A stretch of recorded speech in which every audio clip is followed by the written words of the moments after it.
Well, hello. Welcome to another episode of Ask a Photo Pro with your friendly neighborhood host. It is me. I'm Cardi. Today we're talking photo reviews because that's what we do every Thursday. Thursdays at 6 p.m. Eastern Time. We look at photos. I have a photo review folder. It's super easy to become a part of this entire photo review system. I'm going to show you how easy it is. All you need to do is go to the Cardi method, and up here you'll see YouTube submissions. Click the YouTube submissions and then join my photo reviews. It's super easy. You can see a clip of me doing a review, but start your instant feedback loop. That blue bar won't be there. That's because I'm in preview mode, but that's as easy as you do. Just go to the Cardi method. You'll see some little QR code down here. Every once in a while, it shows up right here. Welcome, by the way, if you're watching me live. Thank you for tuning in. I appreciate you.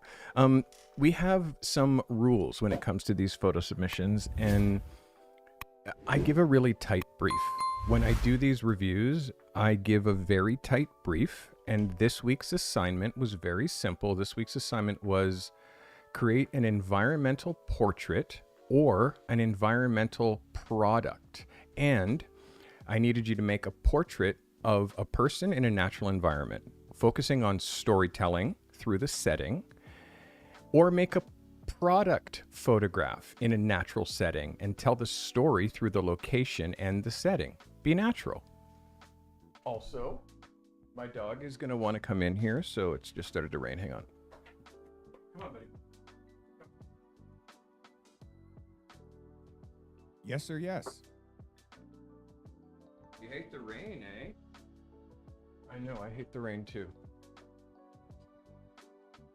I actually kind of like the rain, to be honest. I kind of like the rain, but not when I'm out in it. So, make a photograph of a product in a natural environment and tell the story through the location and the setting and be natural. And now remember, the submissions need to be 4,000 pixels wide at 100 DPI. And the deadline. The deadline is the most important part of this. 11:45 p.m. my time, which is whatever time it is your time. If you're in Europe, that means the deadline's ahead. Basically, if the calendar day says Thursday, it's too late to submit. And I can't tell you how many people submitted when the calendar day said Thursday, which is actually show day. If it's show day, it's too late to submit. You missed the deadline. It's super simple. It's cool. Submit next week. But don't submit on Thursday and think that I'm going to review your photo because you're not following the deadlines. And it's not fair because then what happens is everybody starts submitting on Thursday. And then it's unfair to me. So if you submitted on Thursday, I can't review your photo today. That's the vibe. It's got to be the calendar day Wednesday when you submit before midnight. Now, we're grown-ups, so I don't lock the folder or delete the folder so like you can't get to it. I don't archive it, but like I will if I need to. You know, the problem is like I don't really have an easy way. Like I don't want to archive it because I want to have a record of these folders going on. But the rule of thumb for you to do is do this. If you're part of my photo submissions, and I hate to having to give these lessons, if you're part of my photo submission thing right now that we're about to do, look at your phone. If it says Thursday, where the calendar date says, if it says Thursday, it's too late to submit. Super simple. Just submit next week. That's it. If it's midnight where you are and it says Thursday, don't submit. Next week. Because if I was a magazine and I said submit by midnight, please, Wednesday, and then I come in the morning and your email, you sent me that email at 8 a.m. instead of at midnight because I was working at home and I could have worked between midnight and 2 in the morning and got 2 hours of work done. Instead, you send it at 8 in the morning thinking, he's not going to be home. He's not going to see the email until 8 in the morning anyways. Is he sleeping? I'll just do it. Like, that client doesn't call you again. that magazine doesn't call you again because you can't follow the simplest deadline. This is what I'm doing here is I'm trying to train you how to be a working assignment photographer, trying to teach you how to do assignments for money. So if you pretend this job, these things that I'm giving you, these assignments, pretend that I'm paying you. Or if you gave an assignment like that and you were paying somebody and you said the deadline was midnight and they submitted at 4 p.m, would you be like happy? Of course not. You know what I mean? They didn't follow the assignment. So things to think about. Stephen C., who is my moderator and one of the mods in my community, he says that he's gonna start deleting them. He's gonna start deleting every picture that comes in after midnight. So it's like we have to control the amount of photos that we're reviewing. So I'm not reviewing 75 photos. Deadlines and rules. All right. Let's get into real photo reviews. Durell Scott says, late entry, but I feel like I made it. Feels like I'm struggling to keep up. This is a shot I made while camping with editorial in mind. I hope it hit. R6, 1600th of a second, f2.8, ISO 100. The f was lower than I wanted. The shots with the higher stops were a little blurry. Timing was everything and not much time at that. They were for sure moving. Let's have a look at Durell Scott. Durell, thanks for submitting, my guy. And Durell Scott. Let's look at this as a double page spread. I mean, first of all, the request was create an editorial portrait. And an editorial portrait, I'm not sure this reads editorial portrait as much as it reads lifestyle photo. This definitely reads lifestyle photo, but as far as a double page spread, I'm not sure it hits that exactly. I mean, it's a lifestyle photo. An editorial portrait, the request was shoot a portrait of a person in a natural environment. So this is a group of people, not a portrait. It's the back of everybody's heads and they're racing down a river. So as far as it being a lifestyle picture, for sure, it's a great lifestyle picture, although you're a little bit close to the gutter here. But as an editorial portrait, I mean, an environmental portrait, this is a location picture. This is a lifestyle location picture. So what we're trying to really understand is the definitions of these photo ideas, these photo assignments that I'm giving you. It's like if I ask for a product photo and you give me a portrait, that's not following the brief. So this is, and I just want to also help you clarify lifestyle versus editorial versus like environmental portrait. Like if these guys had just come to the shore and the guy was standing there and he's holding his boat and you shot a portrait of him with his boat, that's an environmental portrait. This is a grab shot. So it can only be lifestyle. So I hope that helps you. I hope it brings you value. You have to make sure that you're really nailing the brief. That one for me missed the brief. Reread the brief. An environmental portrait. And I'll read it again. Make a portrait of a person in a natural environment. Focus on storytelling through the setting. Or make a photograph of a product in a natural environment and tell the story through the location and the setting. Be natural. So you're definitely being natural.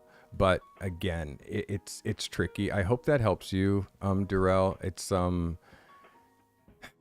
you can't take pictures when it's an environmental portrait. You have to make pictures. It kind of forces your hand. So, you know what I mean? I hope it helps, my guy. All right. This is Stuart Fleck.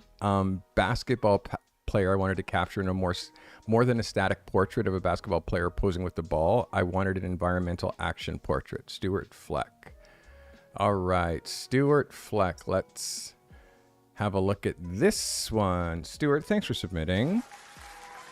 Stuart Fleck missed the assignment. This is not an environmental portrait. This is a action shot. And you said that I'm trying to make an environmental action portrait. It's like, no, that's not what I asked for. I asked for a natural person, like a natural portrait of a person in a natural environment. And this isn't that. This is you on the sidelines watching a basketball player shoot hoops and you just taking pictures as that happened. There's no direction. There's no guiding. You're not making a picture. You are taking a picture. Much like Durell, this is... And you're saying you wanted to do more than just a basketball player, like on the side. Okay, so then what you do is you take a picture of him in the locker room after he shot baskets. What you do is you take pictures of him as he's about to get into his car where he has his holding his ball and he has his gym bag, and it's like an environmental portraits. You shoot him in the locker room. You shoot him on the sidelines resting. But an environmental portrait, a portrait demands eye contact.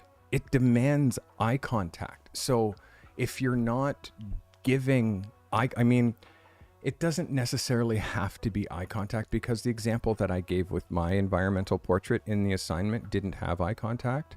But the difference with the example that I showed, and I'll show you, I guess I can't make it bigger, but I guess I can show you what it looks like here.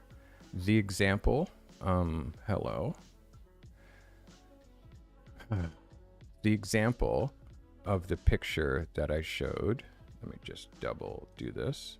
This is what I showed as the example. So no, he's not looking at camera, but it's a completely staged, set up photo.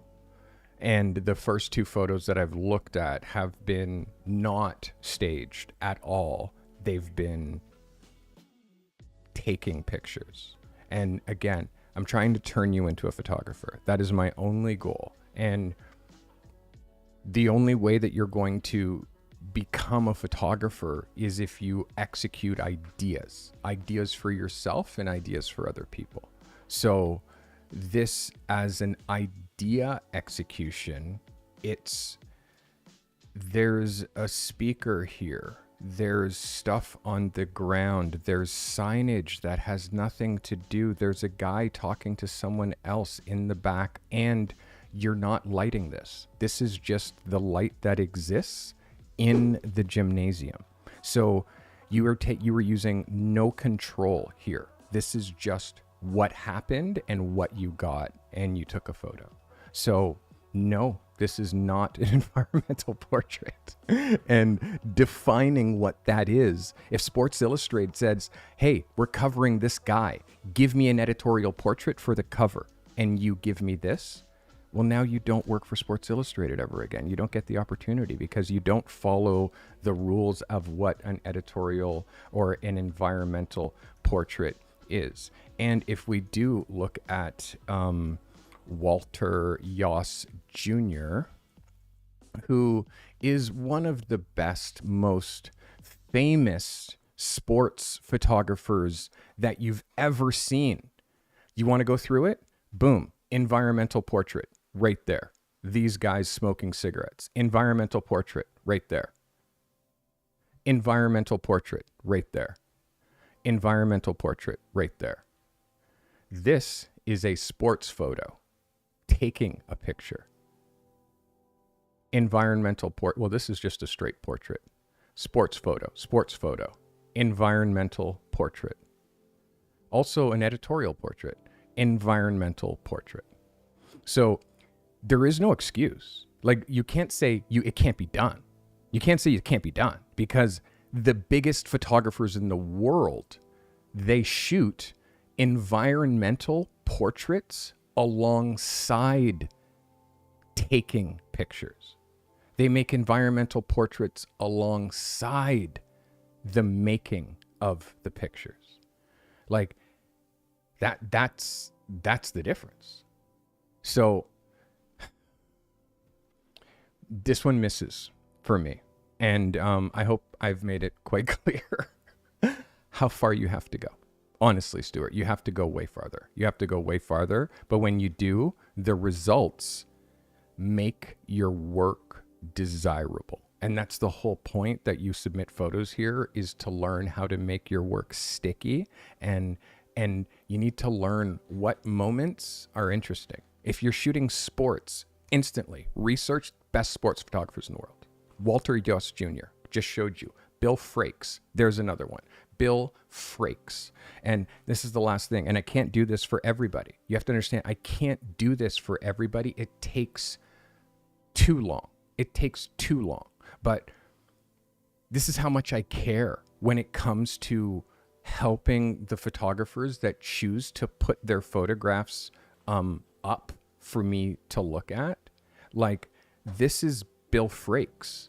And Bill Frakes, again, another Sports Illustrated photographer. And if you look at Bill Frakes and look at his stories, like games. So let's look at how Bill Frakes shoots sports or games. It's a whole different vibe. So, and more, he's into stories and the faces. So if you, this is the editorial, the environmental portraits. Like, this is the work that gets the work. Photos like this. This is the work that gets the work. And that's the photo that you miss when you're standing on the court where everyone else is. That's what you miss. So I'm obsessed. I'm obsessed about whatever niche, whatever kind of photography that you want to do, whatever kind of photography you think that you want to do. There is somebody who is doing it at such a level that it should make you want to just quit immediately. Stop. Because these photographers are so sick. Like, if you're not looking at that work, if you're not aware of that work, how can you possibly ever get there? Seriously. So that's how you get there, is whatever you're shooting, research instantly. Look at this photo. Look at this photo. Like, that is the moments. That's an environmental portrait. Those are the moments that we're looking for. I hope that brought you value. All right, let's get to the next. That was Stuart Fleck. Rob Wilson Jr., also known as Alpha Monk, shot a rising star in the martial arts world, trains at a London, world champion in several organizations. He was honored to have the opportunity to see him compete before, and he's highly impressive. By the end of the shoot, I felt that I was done 10 rounds in the ring. Key lights, a large octa, camera left, gridded softbox on the right, bare bulb for the background. Shot in a local gym, 85 millimeter. Let me get the rest of these stats. 85 millimeter ISO 320, f3.5 at 200th of a second. This is Rob Wilson Jr. Rob, thanks for submitting. This is an environmental portrait. This is a magazine cover. This is an editorial portrait. This is the bar. So far, this is the bar. So far, this is the bar as far as pushing, as far as light, as far as creating a photograph in an environment that tells a story that I can use in my magazine. Yes or yes. And the reason that this works is it's real. Photograph a boxer, they're going to be like, I'm number one. Like, it's just in their head, I'm going to win. Like you can't photograph a boxer without them like, I'm number one. There's photographs of pictures of Muhammad Ali, Mike Tyson. You know what I mean? So, Rob, you really killed this for me. This is excellent. I really like the light, and it shows a craftsmanship.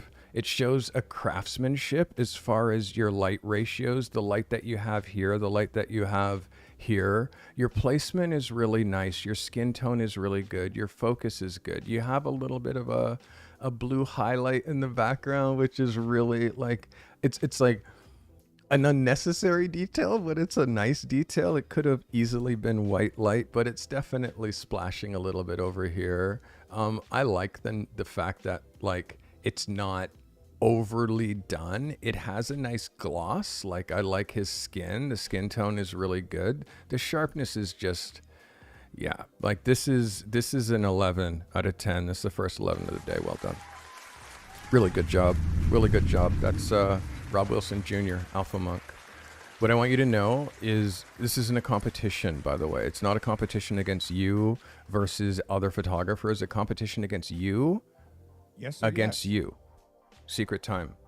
You're only competing against yourself when it comes to these photo reviews. It doesn't matter what anyone else's photographs look like. It only matters what your photographs look like. And if you're leveling up, and how you level up is, number one, be hyper specific to the things that are working with other photographers. Those are the takeaways. Like, you get your photo review, but you see the things that are working, and the things that are working, it's a totally an environmental portrait or an environmental product is very difficult. So this is our next photographer. His name's Robert Loftus II. Hey, Cardi, this is my first ever submission. I took this photo at a local Juneteenth celebration. This was one of the singers at the group that was performing, and I love the outfit. This was shot with my Canon T6i at 300 millimeters, f10 ISO 800 at 1/25th of a second. Richard, thank you for submitting. Let's open this up. Richard, thanks for submitting. So off the top, Richard, this is again missing the assignment. The goal is to take an environmental portrait of a person in a natural setting. This man is working. He's on his job. He's singing right now. So, and then shooting it with a 300 millimeter lens from 6 times further than this shot was taken. There's no interaction. You have no control over what he's doing, him touching his face, him not touching his face. And the exposure here is under 2/3 of a stop, and it's out of focus. So for those reasons, like, it's very out of focus. And if you're shooting at 300 with a 300 millimeter, like, without shooting at a 300th of a second, you get camera shake. So shooting at 1/25th of a second, here's a formula. Here's the formula. It is 1 over the longest focal length of the lens. So if you're shooting with a 75 to 300, it's 1 over 300. No matter what shutter speed, no matter what you're zoomed to, 1 over 300 is the slowest shutter speed that you can shoot with a 75 to 300. If you are shooting with a 24 to 70, 1 over 70 is the slowest shutter speed you can shoot, irregardless as to where you're zooming. So shooting a 300 millimeter, first of all, sports photographers shoot with a 300 millimeter lens, okay? Sports photographers, because they're on the sidelines. They're not allowed to get closer. This is stealing. You saw something happening way far away and you grabbed it. No creativity involved whatsoever. Camera operation, but I hate to be the bearer of bad news, but you're just taking pictures. And that doesn't ever equal an environmental portrait. I want you to see the last picture that actually was an environmental portrait. It never is you taking pictures. It is always you making pictures. Like, I have an idea. The idea is, and again, I've been doing this for 40 years. So I understand that my work is going to be at a different level than your work. But an idea. This is Jared from Kill Tony. Anybody who watches Kill Tony knows that Jared is a golden ticket winner and he's from my city. And I saw him walking down the street and I said, Jared. And he's like, you know me? And I'm like, dude, you're famous. And I mean,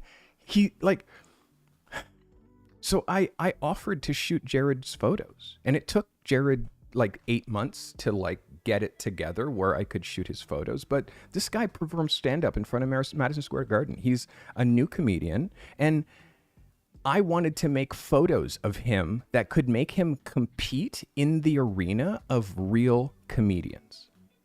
So this is what I executed for him. I didn't take a picture of him on the street while I saw, oh my God, it's a guy. Click. I have a picture. Okay, now I have a picture of that guy. No. I took pictures with my phone and like shared him and got his contact information and got his Instagram and set up this situation so I could make that photo. Because this photo I can show in my portfolio. This is executing an idea. It's never, I saw something happen, I took a picture, that's my portfolio. You're competing with people with their iPhone if you do that. You have to execute ideas and technically perfect. Like, that's where we're trying to go. We're trying to be technically perfect. So this is a miss. And it's a miss for a couple of reasons. Number one, it's out of focus. Number two, it's 2/3 of a stop underexposed. And number three, you are taking and not making. And I need you to be executing ideas.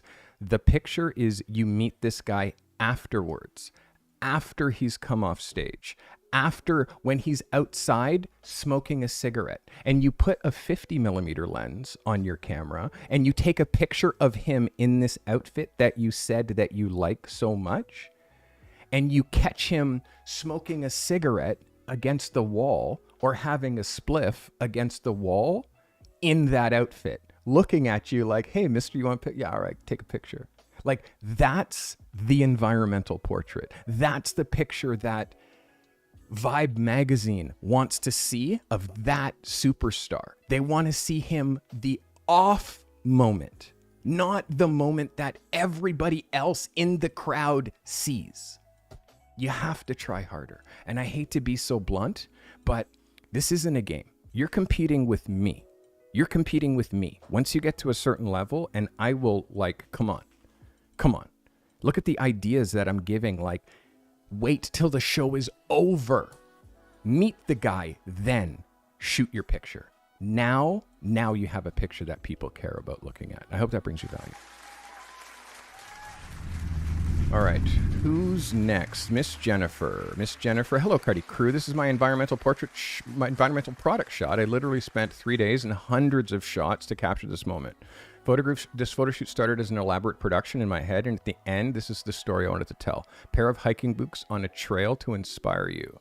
Sony A7R3 ISO 100 50mm 5.6 at a 60th of a second. This is the one they call Miss Jennifer. Miss Jennifer, thanks for submitting. Miss Jennifer, the progress that you have made since you've been watching my program has been incredible. The progress that you've made, I'm incredibly proud of you. You've done so great. Off the top, I want you to see this. You are making an 8x10 or a 10x8, meaning this 10 inches and this 8 inches, because you have cropped an inch off your photo on either side. I know this because I have an overlay, and that overlay is your camera horizontal with no cropping. Horizontal pictures have to be uncropped. Secret time. Horizontal pictures are 2 pictures in a magazine exactly, with no cropping. No cropping. Oh, by the way, calligraphy became a member. Thank you, buddy. I saw that. I'm sorry. I was in a flow. You saw. I was in a flow. Calligraphy became a member. Thank you, Calligraphy, for reing up your membership. Because of members like Calligraphy, I have commercial-free content, and I give commercial-free content to people just like you. So thank you, Calligraphy, for becoming a member. Become a member like Calligraphy. Be a good dude. So, Miss Jennifer, your photography and how far you've come in the months, you've been watching me for several months, how far you've come in the several months that you've been shooting, like, and watching and submitting, it's amazing. So, small thing that you did there. Now, there's other things that I'm seeing, meaning you're doing some sort of masking around the shoe to make the exposure that's happening here and here different than the exposure that's happening back here. And I can see that because I'm a savage. I can see that because when I look under the boot, I can see that the boot wants to go down here and your boot goes here as to where you were stopping the dodging. This is not 100% D-Max. I can tell from the grain detail that this is taking an exposure that is underexposed and moving the slider to make it properly exposed. So I can see under here, this is darkened, this is lightened. So when I now go to your picture at full size and I now start looking at the toe of this boot and start looking at this, now I start saying, Miss Jennifer, what are you doing? Now you lost me. Because even just looking here, you can see that this looks fake.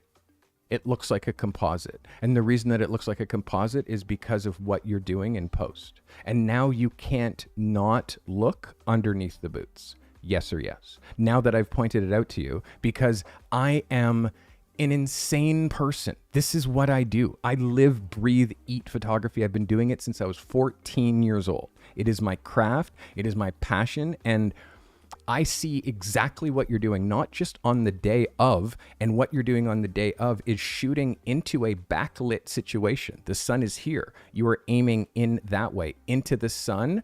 All of this, when you went home and looked at your exposure, this was all underexposed. But where the sun was hitting the bag, that was properly exposed, and you exposed for that. So then, when you got to post, you saw that, oh crap, now my shoe is underexposed and I have to fix it.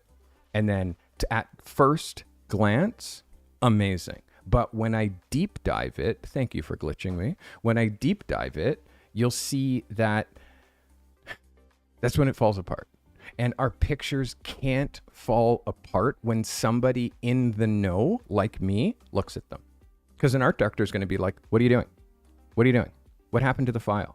What's with the exposure? Where's the detail on the boots? Like, understand, I shot slide film. Like when I lived in Miami, I shot slide film. Slide film, if you underexpose or overexpose, the entire shoot is over. That's it. It's gone. Like, if it's black, it's black. If it's white, it's white. If it's over a stop, under, like exposure is so important. And because it's digital, it's just like, I can fix it in post. I can fix it. It's like, no. Learn how to do it properly. So when your client is next to you and they look at the back of the camera or they see it popping up on the screen as you're shooting it tethered, they're like, whoa, out of camera. And when I'm shooting, I'm like, yeah, I haven't even touched it yet.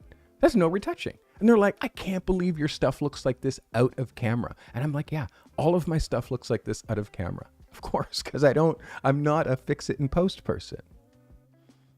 I used to do this before retouching. Before there was retouching, when I used to have to make prints. Like, you'd have to know how to do light. You'd have to know how to do exposure. So Miss Jennifer, that's where we're missing. And also, stop cropping your pictures. Stop, especially stop cropping your horizontal pictures. And notice I didn't even get into your gutter and where the gutter line is dropping down here and how that cuts into the toe and all of that stuff. And if you're shooting a pair of boots, you have to offset both boots on one frame so you can have the editorial on the other side. You're shooting boots, you're dead centering them, which doesn't work compositionally anywhere. So at first glance, it's a yay, Miss Jennifer, but don't let your photographs fall apart once someone like me, who has a 4K monitor and like some understanding, like the art directors, like the designers, like the clients who actually are going to be hiring a high-end product photographer like I'm trying to turn you into, don't let your work fall apart under scrutiny. And again, thank God it's me helping you when there's no consequence. It's just me. I'm just a YouTuber. I'm just a photographer with experience who's helping guide you to like your next level. Thank God it's just me and not a client. That's why you do these assignments, so you can get so good at the assignments when you're doing work for clients. Because trust me, I'm harder than the average client, by the way. I'm way harder than the average client. Most clients don't have a clue. And that's why so many photographers get to pass off shit work. Because the clients that they work, oh, dude, that's the best time warp ever. Look at my brain. This is what my people do to me, like, regularly. Oh my goodness, that's hilarious. That's hilarious. Now all you got to do is make a clip. All right, Miss Jennifer. So listen, I hope that helps you. I don't want you to ever get discouraged. You can't get discouraged. But know that, like, the things that you don't know about, you have to fix. And I pointed out so many different things. Backlighting caught you there. You're exposing for the background instead of the foreground. All right, I hope that helps you. Hope that helps you. Hope that helps you. This is Mike Morrison. Mike says, I went to a Father's Day car show and this fellow was casually riding around looking at cars as spectators were watching him on his cool bike. I found after the show, he's VIP of a local hot rod shop. That is SEMA, Sony A7R5, Sony 2070 to 200, F5 320, ISO 100, 70 millimeter. This is Mike Morrison. Let's look at Mike Morrison. Mike, thanks for submitting. Mikey Mike. This is not an environmental portrait. This is a snapshot. This is, I was there. I saw this thing. I had my camera. I took a picture. Like, this is not the high frequency work that we're trying to do here. And I'm trying to, I have a Zoom chat set up with you. This is what you do. You walk up to this guy and you say, hey, cool guy with a cool bike, can I take you anywhere that is not right here? Where this guy is standing in my photo, this guy is standing in my photo, this car nose is standing in my photo, this car is back here, this guy is driving in, there's a car up here. Like, it's so busy that I'm not looking at one photo, I'm looking at 35 photos in one, because you're trying to show all this stuff that's happening when the only thing that is important is this guy, this stupid outfit, and this motorcycle. That's a bicycle that runs on batteries or whatever it is. So take him away. Take him to a cool graffiti wall. Have him lean against the bike, light a cigarette, and take that photo, because now you're not a tourist with your $3,000, $4,000, $5,000 camera. Because if I was there, I would have just shot this with my iPhone. Click. It's a memory. That's it. It's not getting work. It's not like, wow, this guy actually shoots incredible portraits of people. It's just wherever you are, you take a photo. That's not high frequency. It's like we're trying to turn you into photographers, and that is not taking photos. It's making photos. I'm gonna do one last analogy because I'm getting pissed off.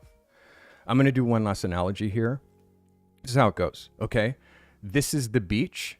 This is the ocean that waves into the beach, okay? This is how it goes. There's some people out here on towels, all right? Then there's over here, people who decide that they want to be photographers. They're in the water, okay? These baby waves, the first waves that come in to the shore, those waves, those are first grade waves, okay? Those waves are, I see something cool, I take a picture. That's you surfing that wave, okay? Then, those are the baby waves, okay? Learning how to use the camera, taking pictures of shit that you see, okay? Cool.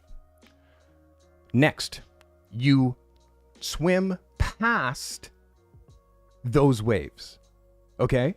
Because there's 4-year-olds on those waves, okay? Seriously, there's 8-year-olds surfing those waves. My kid, I gave my R5, like my 5 DSR, like my kids have been shooting with my 6D since they were 3 years old. So they can do this. They can surf these waves. You have to go over these waves into the next waves. And the next waves, those waves, they're a bit bigger. Okay? Those waves are executing ideas for yourself. So here's you now surfing your idea. Hey, I have an idea for a photo. And again, seeing something that you took a picture of and then trying to articulate it into an idea after the fact, I see so many of you trying to do to me, and I want you to stop playing this game, because you're not playing the game with me, you're playing it with yourself, okay? You're playing this game with yourself. It's not with me. This is ideas. This is your ideas, okay? You learn how to surf your own ideas and bring them to shore. Bigger waves, okay? Then you get into the big leagues. The big leagues is once you learn how to surf these waves, then you get into the big waves. These waves are executing ideas for others. Oops, I'm not writing well. Ideas for others. Once you get up here where you're big wave surfing, this is money. Infinite amount of money for executing ideas for others. But guess what? I'm seeing people here, and again, it is the beginning. We all start just, we love photography, we take pictures, cool. But you have to start right away making pictures, because if you don't learn how to execute ideas, you'll never work. Simple. You'll never work unless you're taking pictures at a National Geographic level.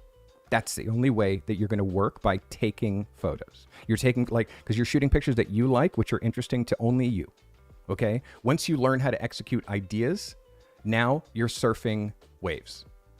And you're training for those waves to get bigger and bigger. And then people start seeing, wow, this guy is surfing some great ideas. I wonder if they'll surf some ideas for me. And guess what? I'm willing to pay money. Nobody pays this one money doing the baby waves.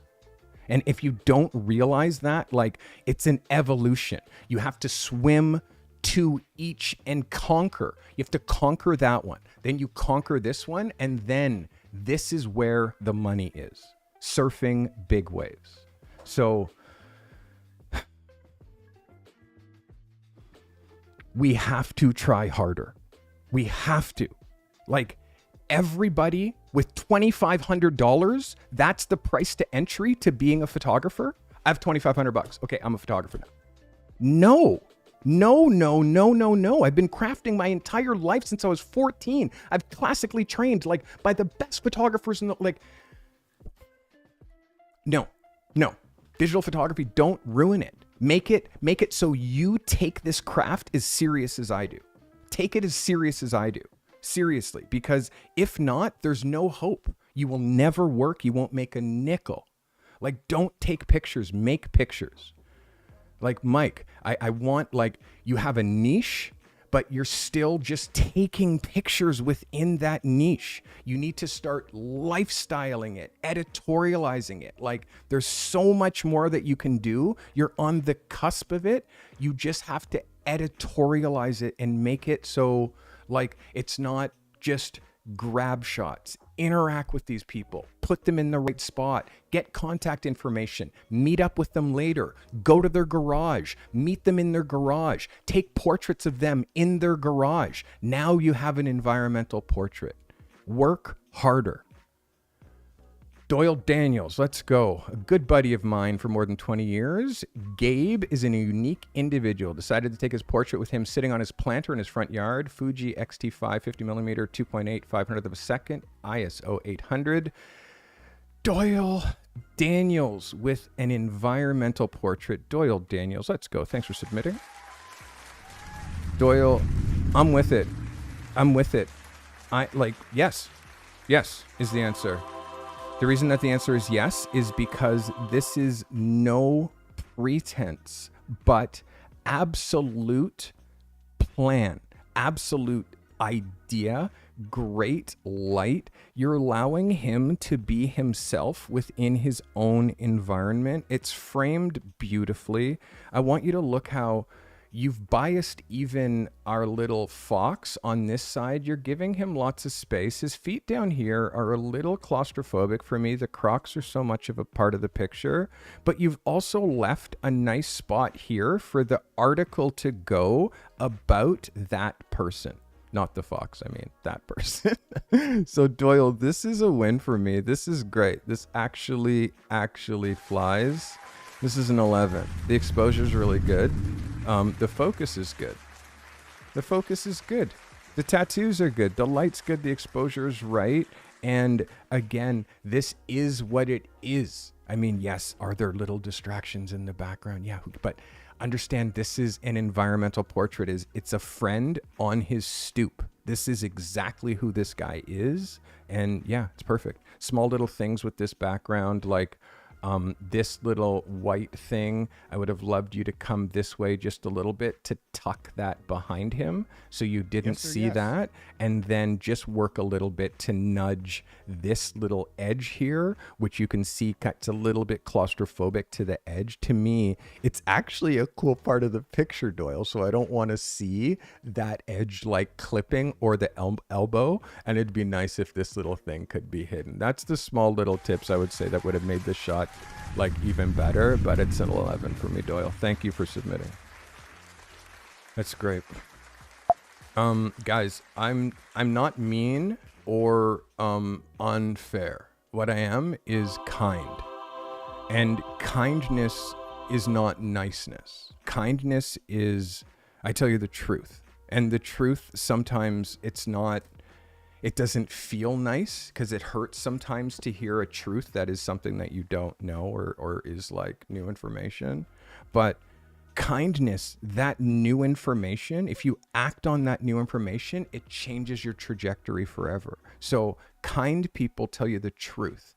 You look fat in those jeans. That dress, it's not really flattering. A kind person tells you that, hey, you know what? A little bit too much makeup. Sorry, those artificial lashes, you look like you got spiders on your eyes. You need to take those off. Like, that's a kind person.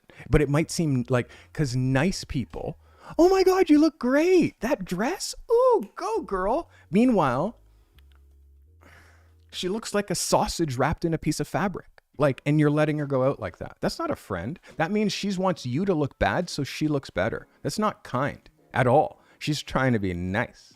You know what I mean? So stay away from nice people. Some nice people are the worst people in the world. Nice people are some of the evilest people ever because they hide behind the niceness. For me, I just tell you truth. Like, I'm a God-fearing person, so I live in the image of God. I'm doing this for God. It helps you, but I'm just speaking truth.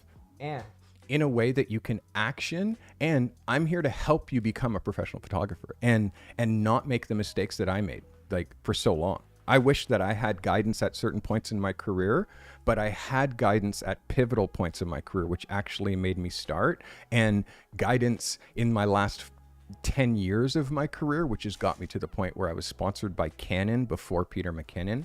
Like, Come on. Go find my Canon Mother's Day commercial. Let's see our next photographer, Romeo Fowler.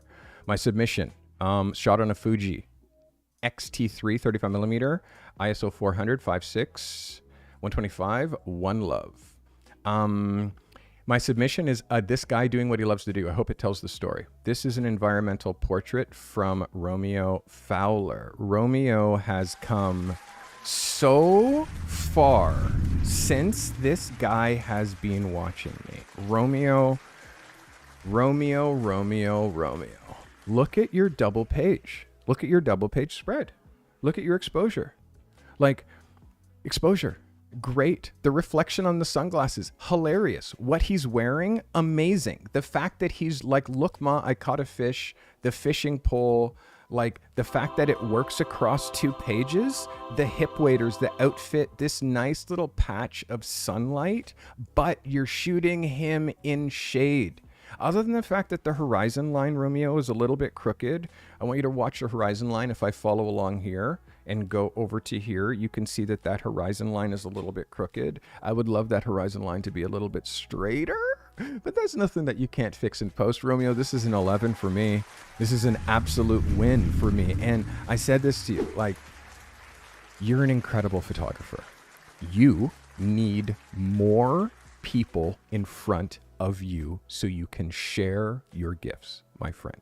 And you're also not afraid to break that wall and interact with somebody and ask them to pose for you and like make these harder photos. Like you've passed that first wave of making photos, and now you're into the other wave where you're executing ideas and you feel it. It's a bit more at stake. It's like there's deeper water below you, and you actually have to ask somebody for a photo and interact with them, and then you have to deliver because you have to show them and they have to be like, wow. Like, it's a way more it's easy just shooting photos for yourself and just patting yourself on the back like, look what I did. You know what I mean? Come on. This is really good. Romeo, you leveled up, my guy. Proud of you. And I'm telling you, I'm going to give you a challenge. Like, I need you to do this with 1 new person a week. You do that, oh my God. Do it with 2 new people a week, 3 new people a week. That's like 50, 60, 100 new portrait possibilities for your portfolio. And this is definitely going to move the needle. You can shoot environmental portraits. Good for you. That was Romeo. Again, I'm reminding you that Romeo was some of the other photographers that you've seen me say, no. Romeo was that photographer 4 months ago, 4 months ago, 6 months ago. And now he's this photographer. And he's part of my Pro Accelerator. He was in my masterclass. Like he's investing in himself, and the work is showing. It's showing. He's getting jobs. You see this guy in my accelerator, his smile is it's like his face is going to explode. He's so happy that things are working. He has prospects. He has clients calling him for his work. It's beautiful. Good for you, Romeo. It's Colin Blair. Good evening, Carty crew, conductors of cameras. I did both an environmental portrait and a product shot for this one. Interesting. Brand name of the juice box, combined with the sand all over my niece's face and hands, feels like it tells a funny and accurate story of snack time at the beach with the toddlers. This is Colin Blair, shot with the Nikon D5600, 550mm, 1.8 at f9, 3/20th of a second at ISO 100. This is Colin Blair. Colin, let's wait for this to load. Thanks, Colin, for submitting. I appreciate you. This is a yes. This is a yes right off the bat. This is a yes. I like this very much. Let's look at this as a magazine cover. Like, Colin, this is so likable, dude. This is so likable. This is both an environmental portrait and a honest kid's portrait. It's definitely a beach portrait. This is a yes for me. A couple of things that like I want to watch. Let's look at your focus is killer. But because you're backlit, the light is back here and you're shooting in shade, you have to, like, there ends up being some compensation here and you end up getting a little bit of extra contrast that starts to come in here. This is why your shadows are so dark up in the eyes and we're losing a little bit of the eye detail. But again, that's nothing that we can't fix in post. What I want you to also, forevermore, I will tell you this once, it'll stick, and you'll never lose this one again. You're at eye level with her, which is great. You're already crouching, right? But I want you to watch where the horizon line is dropping, okay? The horizon line is dropping right there, okay? And then the wave line is dropping right there. And then the break line is right there. And then the first bump line is right. Like, it's kind of just going through her head. You know what I mean? Now, I want to give you a perspective. What if you now lowered yourself even more? And you lowered yourself now that you pushed this water horizon line down to here, below her elbow. Then what happens? Now there's no more sand. It's just water down here. So she could be standing in the water. And then what's she up against? She's up against nothing but blue sky.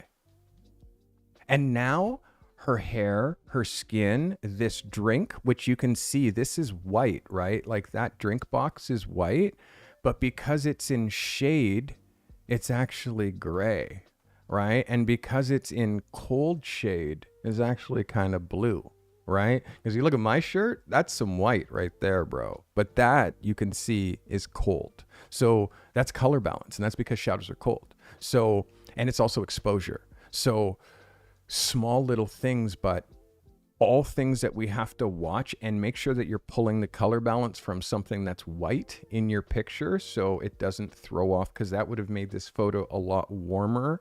Watch your horizon line. This is the horizon line that I have the hardest time with, is that one just going right through her head. Lower yourself so it's just all sky behind her, or put her down on a blanket and then do a top down of her, like, and then the blanket becomes the set or the sarong or the beach towel or whatever it is. You know what I mean? There's all kinds of ways when we're in an environmental situation to make these pictures without, I don't know, without making it snapshotty. But this isn't snapshotty at all. This is definitely, for me, by the way, to be clear, this is 11 off the top. I loved it. I'm just giving you these little small things that I'm picking up the longer I look at it, and that you can fix through the next time. I hope that helps you. All right. Glad you're submitting, Colin. Welcome. This is Joseph Baldwin, environmental portrait I recently captured. Local park, one of my walks, amazing editorial portrait location.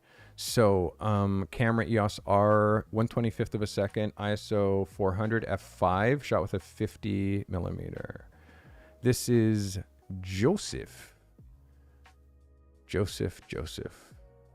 Let's look at this photo from Joseph. Joseph, thanks for submitting.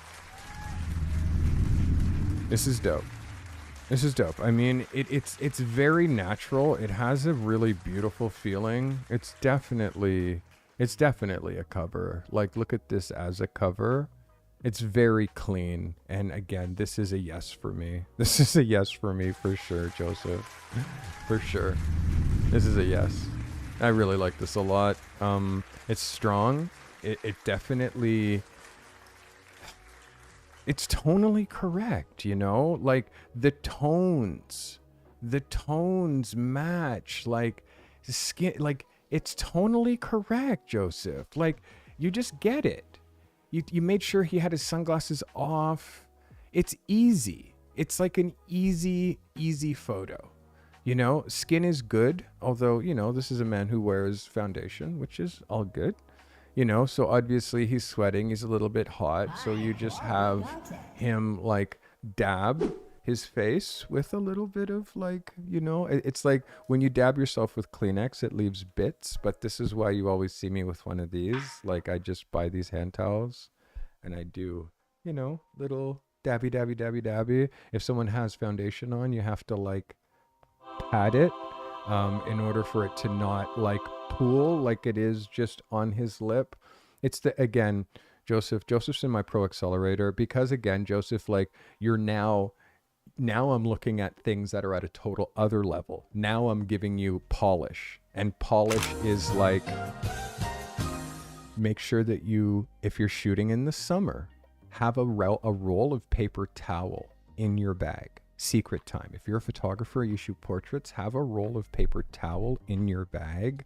Or I go to the dollar store, I buy a stack of these. You get like 5 for $2, and you just get a fresh one and you just give it to the guy that you're shooting. You can have it, and that's what they have the day of. So then they can just pat themselves and then you can check it. Other than that small thing where this gentleman is like super hot, this is an absolute win for me, Joseph. More is all I'm asking for from you, is more. Like, yes, this is 100%. Way to go.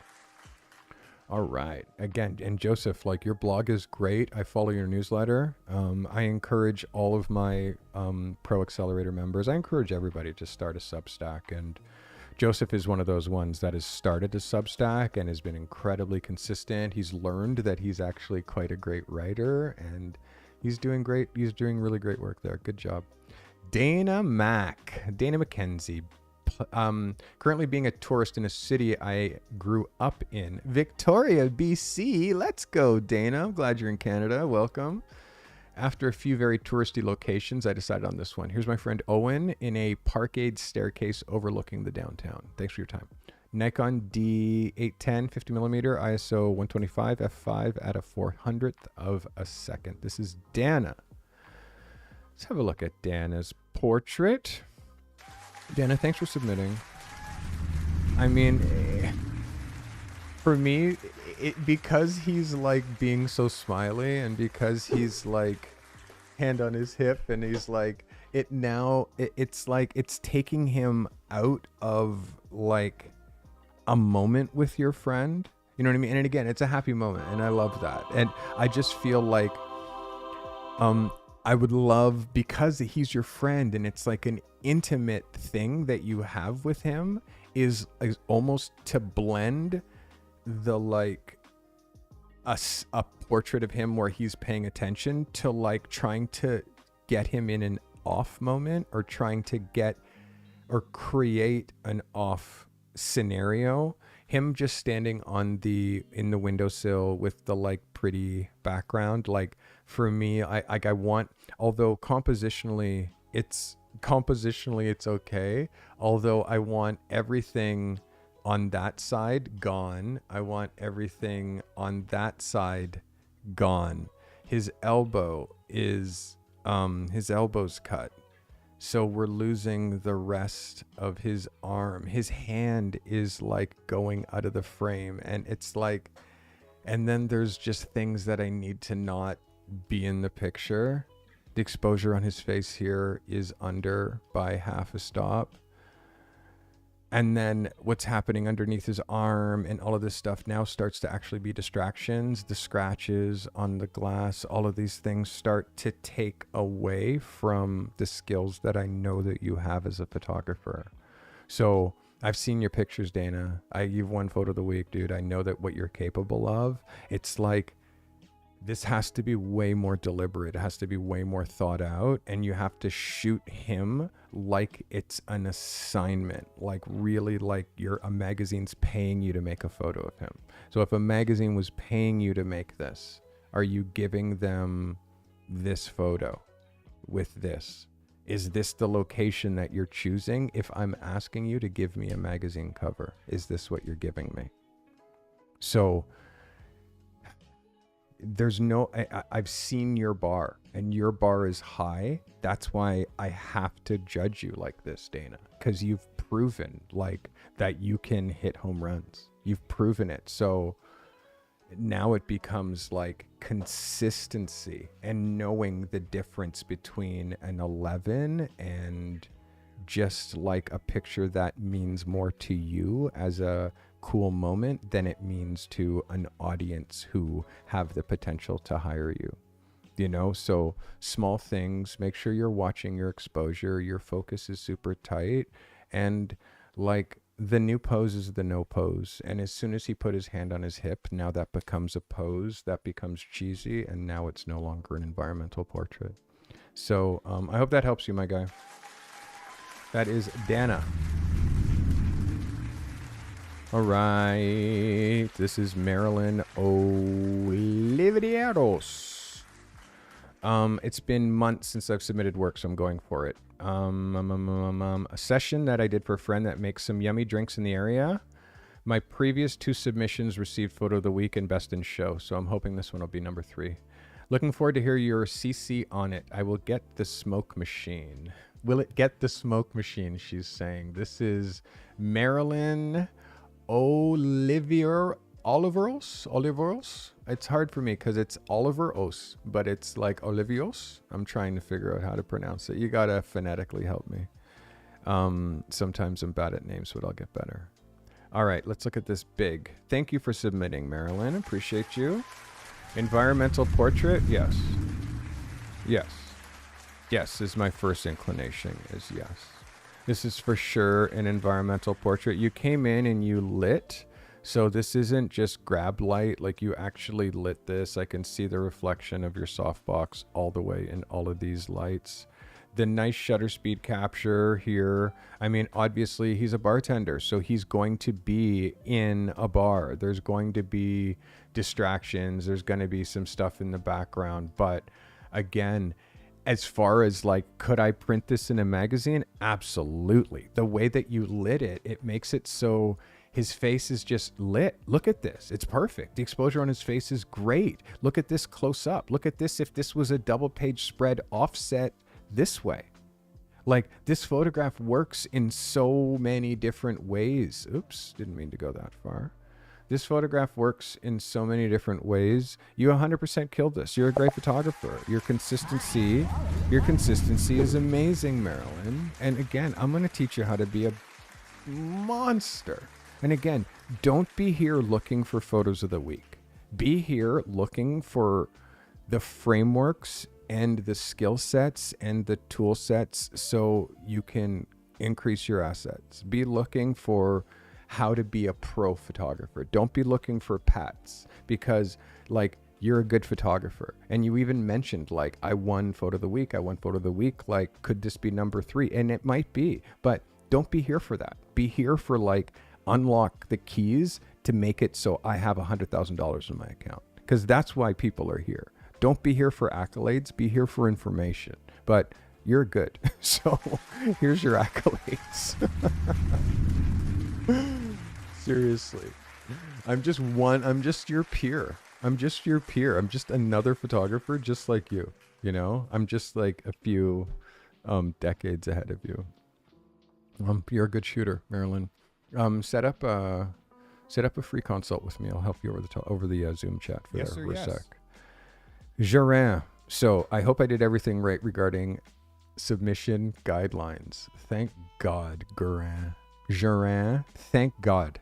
An environmental portrait of my wife in her natural setting with our 3rd child. Everything you see in this frame is her art. She's an incredible artist and a huge inspiration for me. If camera settings are a must, ISO 100, 250th of a second, f4 at a 50 millimeter of a second. 50 millimeter lens, sorry. Giran. I gotta figure out if it's a hard G or a soft G. This is the work of Giran Wrath. Environmental portrait? Yes. And absolutely an 11. This is what I've been hoping for from you, to be honest, Giran. It's like, Giran, all the way from South Africa, by the way. I knew that you had this in you. It's my job to like, I don't know. It's like I use different tactics with different people. Some people need me to like shake them. Other people need me to be super gentle. You know, everybody has different tactics. Sometimes people just need the right assignment that like makes them sing. This is the photo that really makes you sing, Giran. And seeing this super sharp, technically really well done picture, the confidence in her face, it's tonally correct as well. You gave yourself good space here, although I want you to watch your spacing here on the knee. The puppy here, you almost barely see, but the organized chaos that like their bare feet, like this is such a yes, man. Yes. Yes. Yes. This, dude. This, Giran. Like, and listen, you're now proving that you can shoot pictures like this in your own home of your beautiful wife. So she now like needs to be like, do a project of her, tell a story of her, tell stories through video, like do a photo book about her, like use her for part of your content, like help her with her, like there's like, again, we definitely need to get on Zoom because like I can't do it. I want to just give everybody like full like coaching sessions with every photo review, but I can't, but you're in my pro group. I'm glad. And I'm going to help you make some goddamn money, my friend. Forgive my language, but I am. Good job. All right. I believe I have the correct settings this time. Germaine Dean says, capturing my wife taking a break from her shift after it had ended. Sony AR3, ND, Sigma 35mm. Shot at 1.4. Please don't shoot wide open. Please don't shoot wide open. It's very soft when you shoot wide open. That's obviously, I don't want to say obviously, but it is the softest aperture. So steer clear of wide open and your photos will be a lot sharper. This is Germaine Dean. Germaine, glad you're here. Thanks for submitting. Environmental portrait? Yes. Yes. Absolutely. Absolutely. Absolutely. And like, let's break down some composition here. Now, compositionally, this is where we got problems because you're trying to include too many things. Number one, this could easily have been a vertical picture and got everything that you needed in one single vertical picture. Your wife is vertical. The sign is vertical. So why place her dead center and hold the camera that way? Magazines only work this way when it's 2 pages. But 2 pages, what happens? The gutter. And the gutter goes like this. And then all of this gets pinched in, right? So, Mike, appreciate you, my guy. Thanks for being here. So you can't have her biasing on the center without, like, move this whole thing over here. And why are you including this building? Why are you including that building? Why are you including this garbage bin right there? There's literally a garbage bin behind her, Germaine. Like literally. Literally, there's a garbage bin right there. So why are you including this street? Why is that important? These pylons, these houses. That's what happens when you hold a vertical picture and you hold the camera that way. Magazines are horizontal. Turn the camera this way and shoot vertical. This is why we have a grip. Grips allow you to hold your camera vertical or horizontal and it's still comfortable and all your buttons are there. If you have a camera that doesn't allow you to have a grip or that doesn't have a grip as an attachment available, it's not a pro camera. So the composition, this is a vertical picture. You could easily have just slide this way, like this, on one page and look, there's your photo. Ta-da, gives you, and a matter, you could even slide it further and it now gives you everything that's on the sign. That's your picture, vertical. The road is not important. And I know if it's MERG, like I know it says emergency. I know what entrance, I know imaging, like I don't need to see the sign. I just need to see her. But again, it's close, but don't hold the camera horizontal when the camera shouldn't be held horizontal. People are vertical. Magazines are vertical. Get used to shooting vertical. Portraits are vertical. Hope this brings you value, Germaine. Keep at it. Your light is great. Your light is great. Your light is great. But again, when I go this close, the pictures can't fall apart. I need to make sure that this is super, super in focus, like your wife's face, and you're like tack sharp. And I'm not sure what lens you're shooting with. Let me just look at that. 35 millimeter. And you know why? Because you're shooting at 1.4. Just because you have an art lens that goes to 1.4, it doesn't mean you're supposed to shoot at 1.4. And especially outside. Like 1.4 on any lens, wide open, is the softest aperture of them all. I'm going to say it louder. Wide open is the softest aperture on your lens. But people want to shoot wide open because I have a 1.4 art lens that goes to 1.4. So I walk around and shoot everything 1.4. Please stop. Please. It's literally lowering the quality that lens, the sharpest aperture is 1.5 to 2.5 times closed from wide open, is the sharpest aperture of any lens. Stop shooting wide open. And the focus point is so narrow that you're missing it. And you don't have the experience as a photographer to be shooting wide open. And I've been shooting for 30 years. I have 1.2 lenses that I don't shoot wide open. 1.2, Canon L series, 1.2, $3,000 lens. You think I ever shoot it at 1.2? No. But I have a 1.4, so I can shoot at f2, f2.8, 2.5, 2.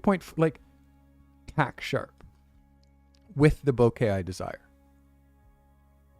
Secret time. Stop shooting wide open, please. You're just making soft pictures.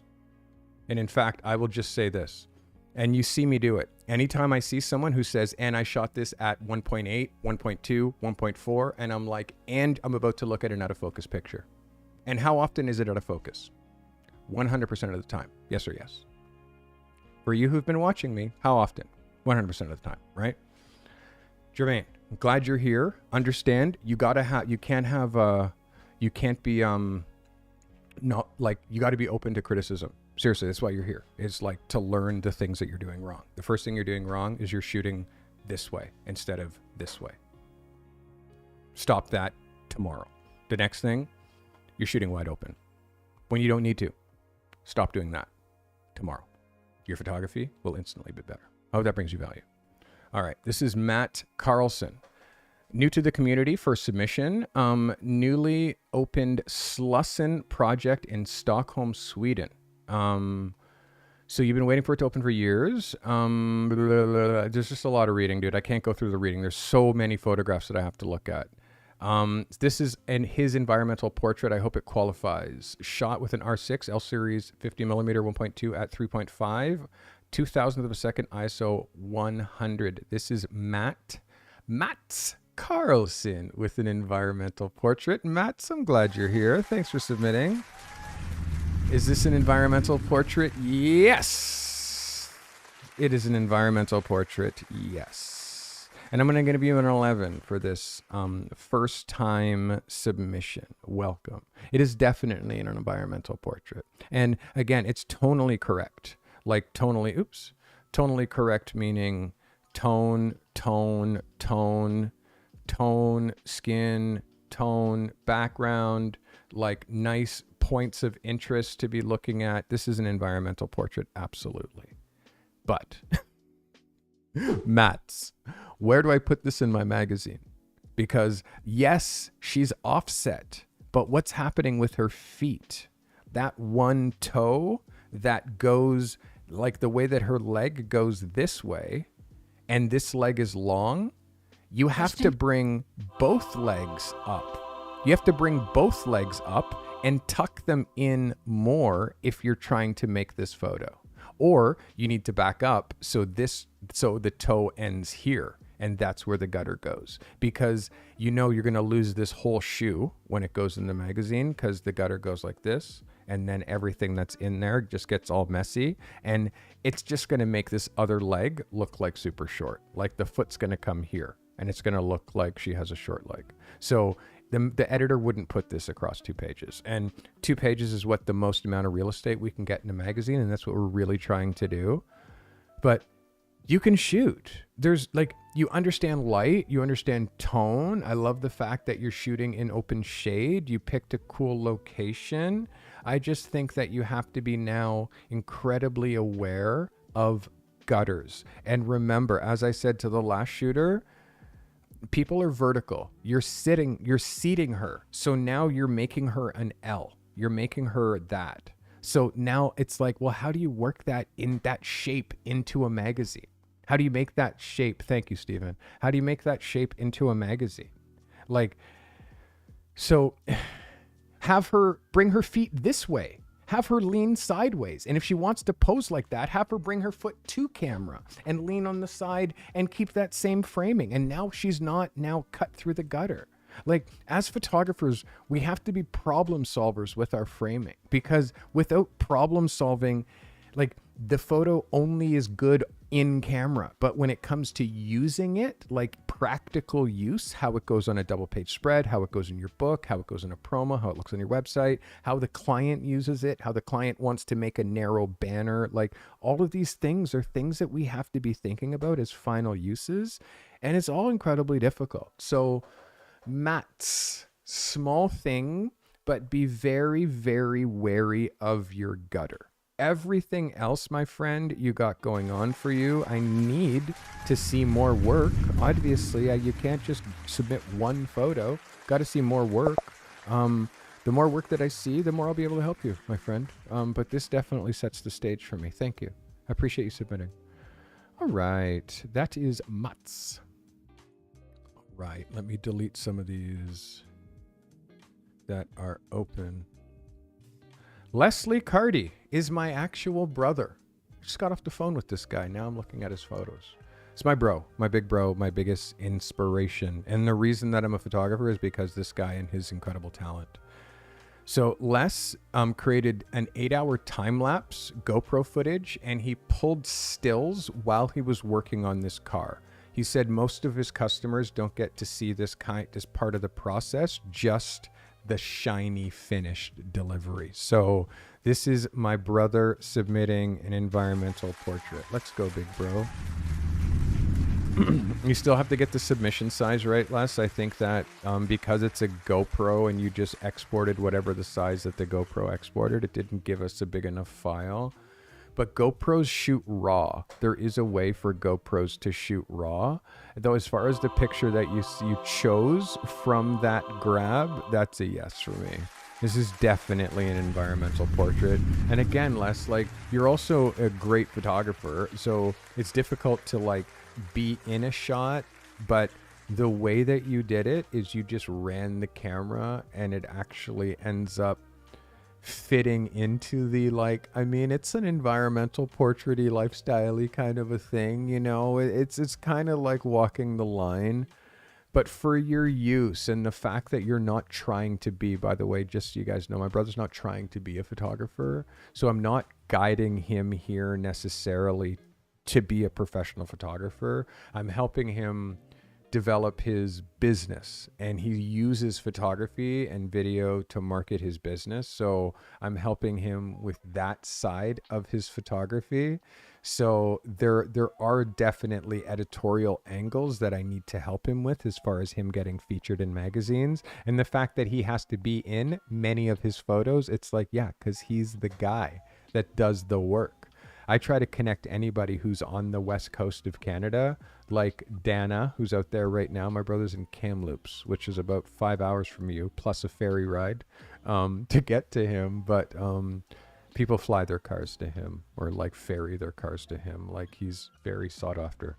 Les, this is an 11 for me for your needs, and I'm looking forward to seeing this time lapse. Yeah, this works for me. Good shit. I'm not easier on my brother, by the way. Easier either, especially like we just had a talk about, okay, let's talk about these photo submissions, my guy. Like, literally. Okay, Mike Howell. I was hoping for months to get a chance to see this. It was an end of work shift in a hospital. I had to drive home for my gear and drive back hoping it would still be there. I know it's not perfect. I grabbed my Nikon 7100, which was set to JPEG instead of RAW. Mike.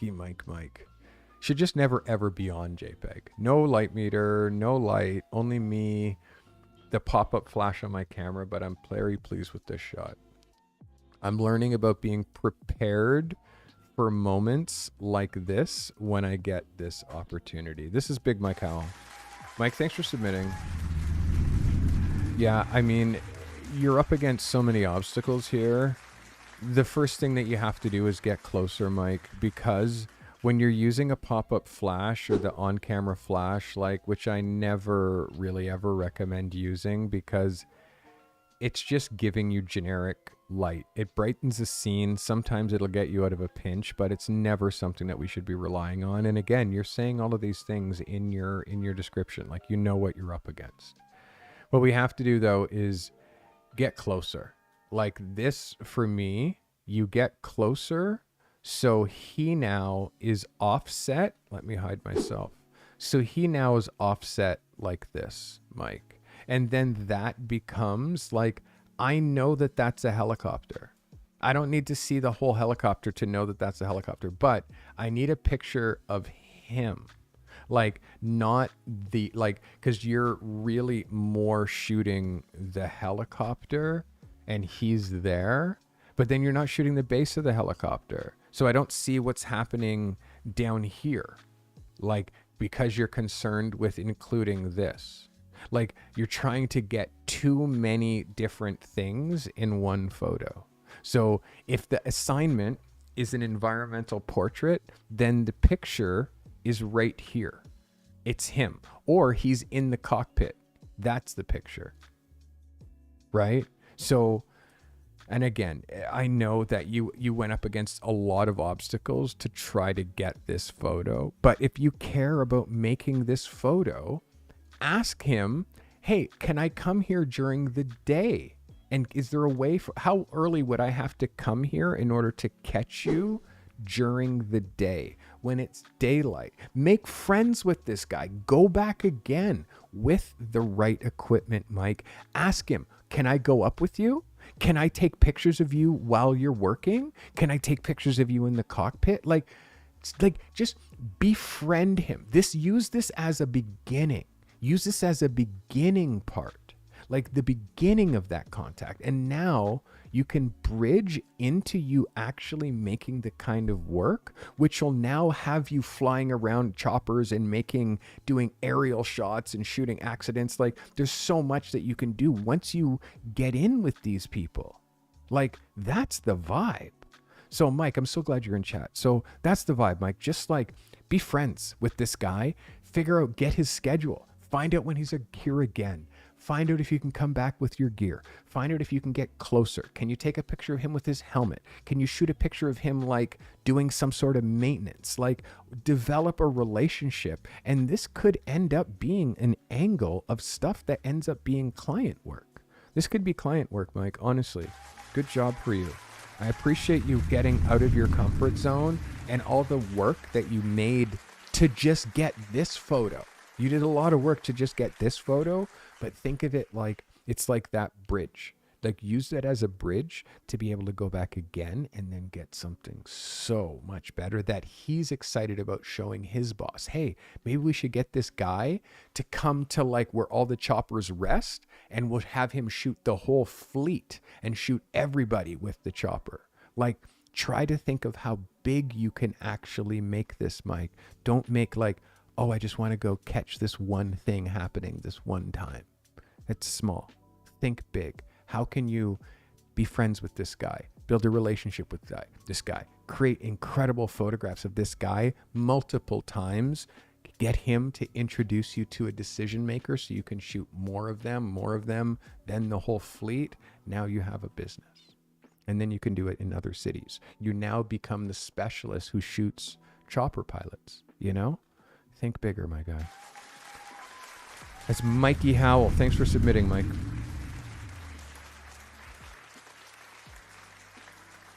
Everybody matters, really, honestly. And everybody who submits here, you have to understand, like, my assignments are, I'm trying to turn you into an assignment photographer who can do assignments for people.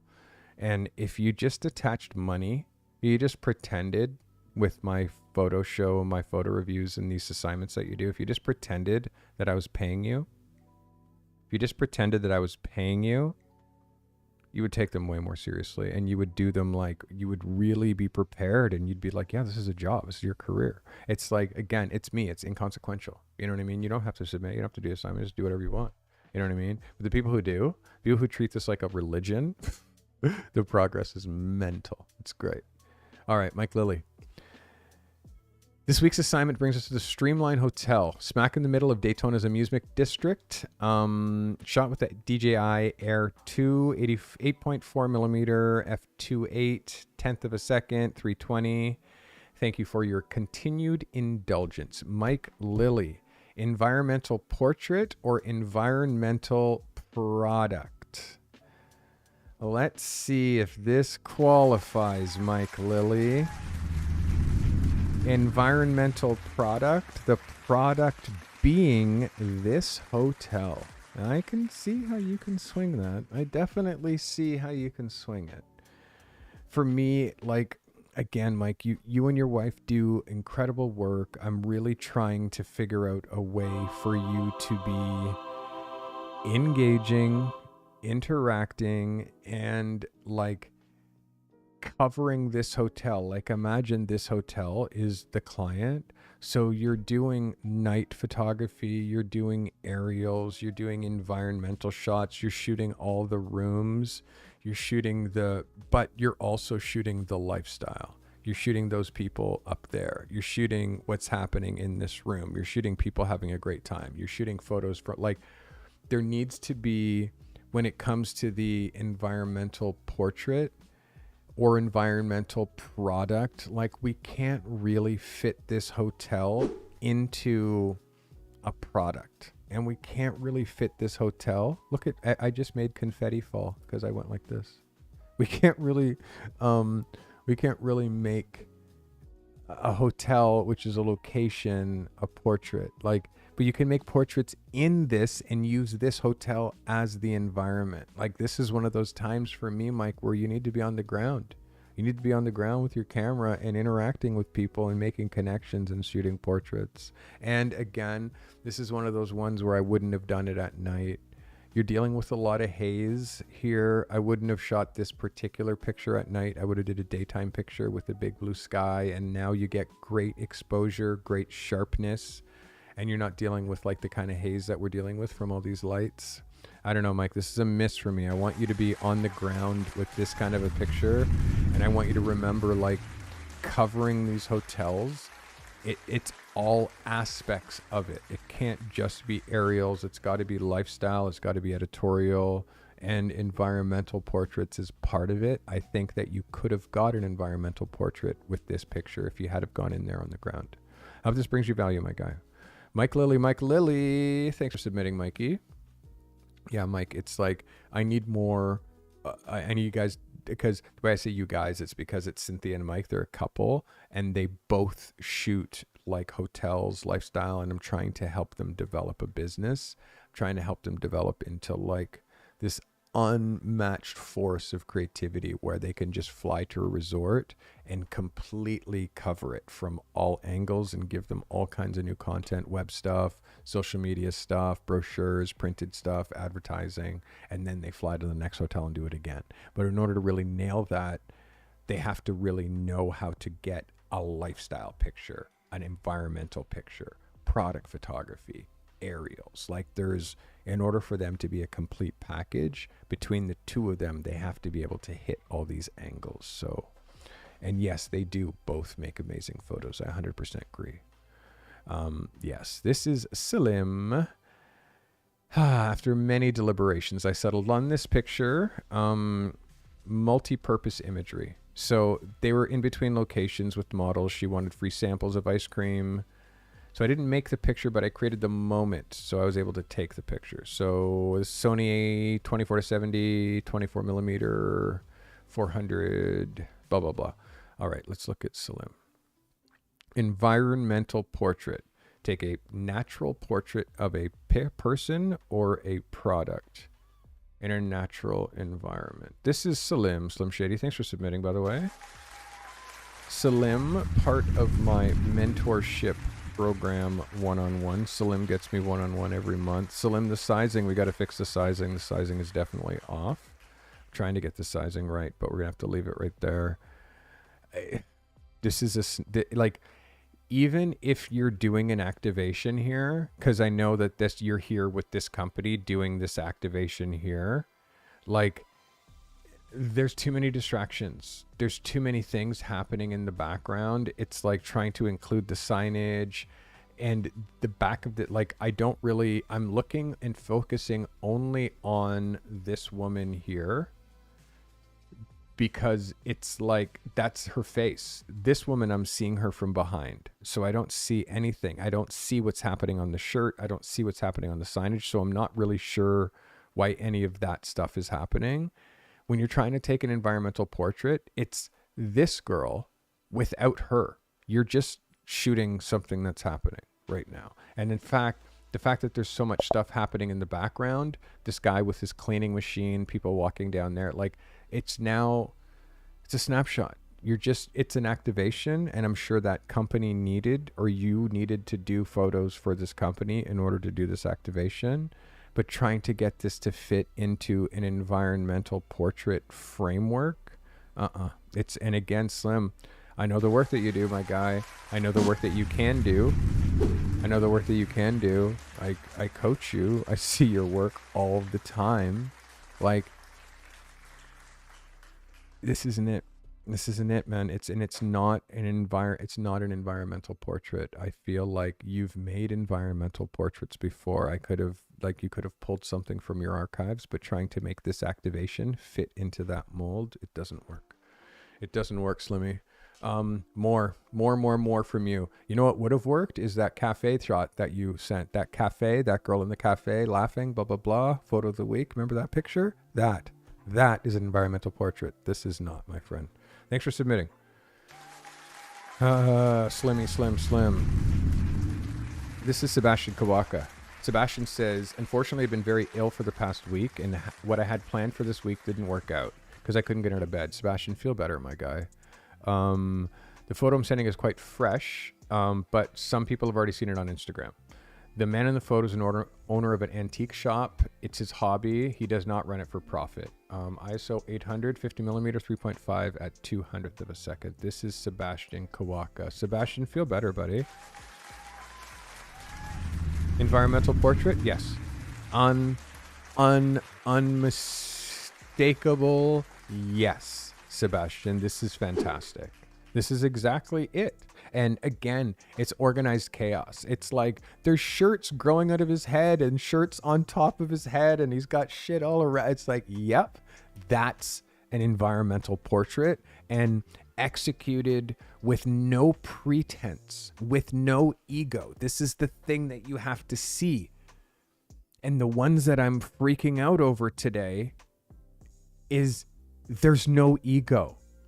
There's no ego. There's no pose. It's just, hi, this is me.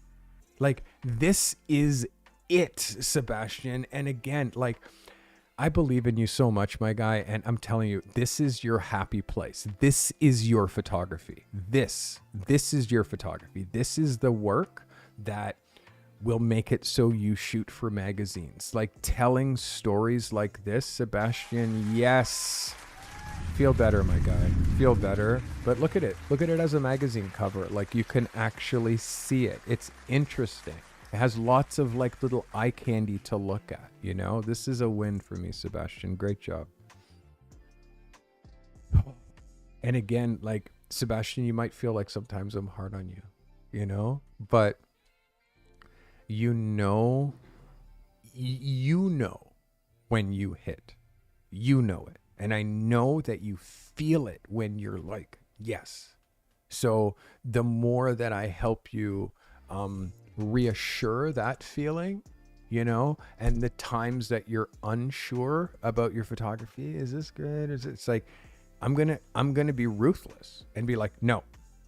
So you can see, like, oh, when I do this, this is a no. When I do this, this is a yes. And you can see all the pictures that I'm freaking over are all idea executions. It's an idea execution.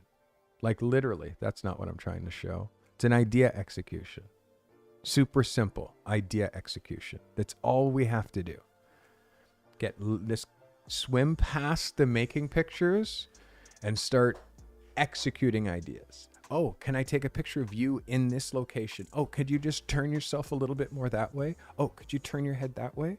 Okay, instantly now you've just gone from taking pictures to making pictures just by direction, because there's something growing out of their head, or there's somebody, oh, here's another way to make pictures. You see that car behind, you see that person walking, you see that garbage on the street, that garbage bin, go move it. Now you're making pictures. Here's another thing. Stand there. Now it's hidden behind that person. Now you're making photos. Like, you can't be lazy, eh? You can't be lazy, because photographers that aren't lazy make money. Photographers that are lazy, they buy gear and it becomes the world's most expensive hobby. And then they brag about their cameras. Oh, I have the Nikon, blah, blah, blah. And I have the Canon, blah, blah, blah. It's like, how often do you hear me talk about cameras? Seriously. How often do you, like, it's like Picasso talking about his paintbrush. Oh, I have the best paintbrush. It is so beautiful. It paints the most beautiful pictures. It's like, really? You're bragging about your paintbrush? Really? Wow. Wow. Sebastian, heal up, my guy. You got mad talent. Cynthia Lily. Small business marketing. This is a salon. Daytona Beach. So again, Cynthia, Mike's wife. This is Cynthia's picture. Cynthia, thanks for submitting. This is another miss, Cynthia. This is part of the kind of work that you need to make, but an environmental portrait of a person shot in a natural way, or an environmental portrait or an environmental product shot in a natural way. We can't make a place the product. Even if places is what you shoot, there are still people who make up these places, and wandering around at 3 a.m. when there's nobody on the streets trying to make environmental portraits is going to leave you with no subjects and therefore no environmental portraits. The environment without the portrait. So this is a missing of the brief. It needs to be a person, and a person in salon, a person having a spa treatment in salon, a person standing out front of the spot having a cigarette. Like, the irony of someone smoking a cigarette in front of a health spot. Like, there has to be a person in this. So yeah, that's the vibe. Sean's asking for a donation, as if me giving you all of this time isn't enough of a donation, Sean. Come on now. I've been doing reviews right now for almost 2 full hours, selflessly trying to get you better.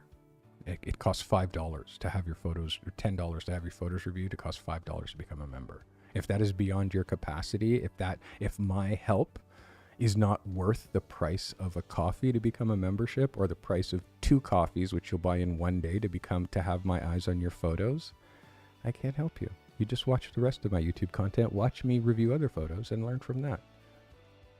But please don't ask for donations of memberships, my guy. I'm donating my time. I don't do this for fun. I do this to help. This is Nina. Nina says, I wanted to make sure I went as wide as I could, tighten my aperture.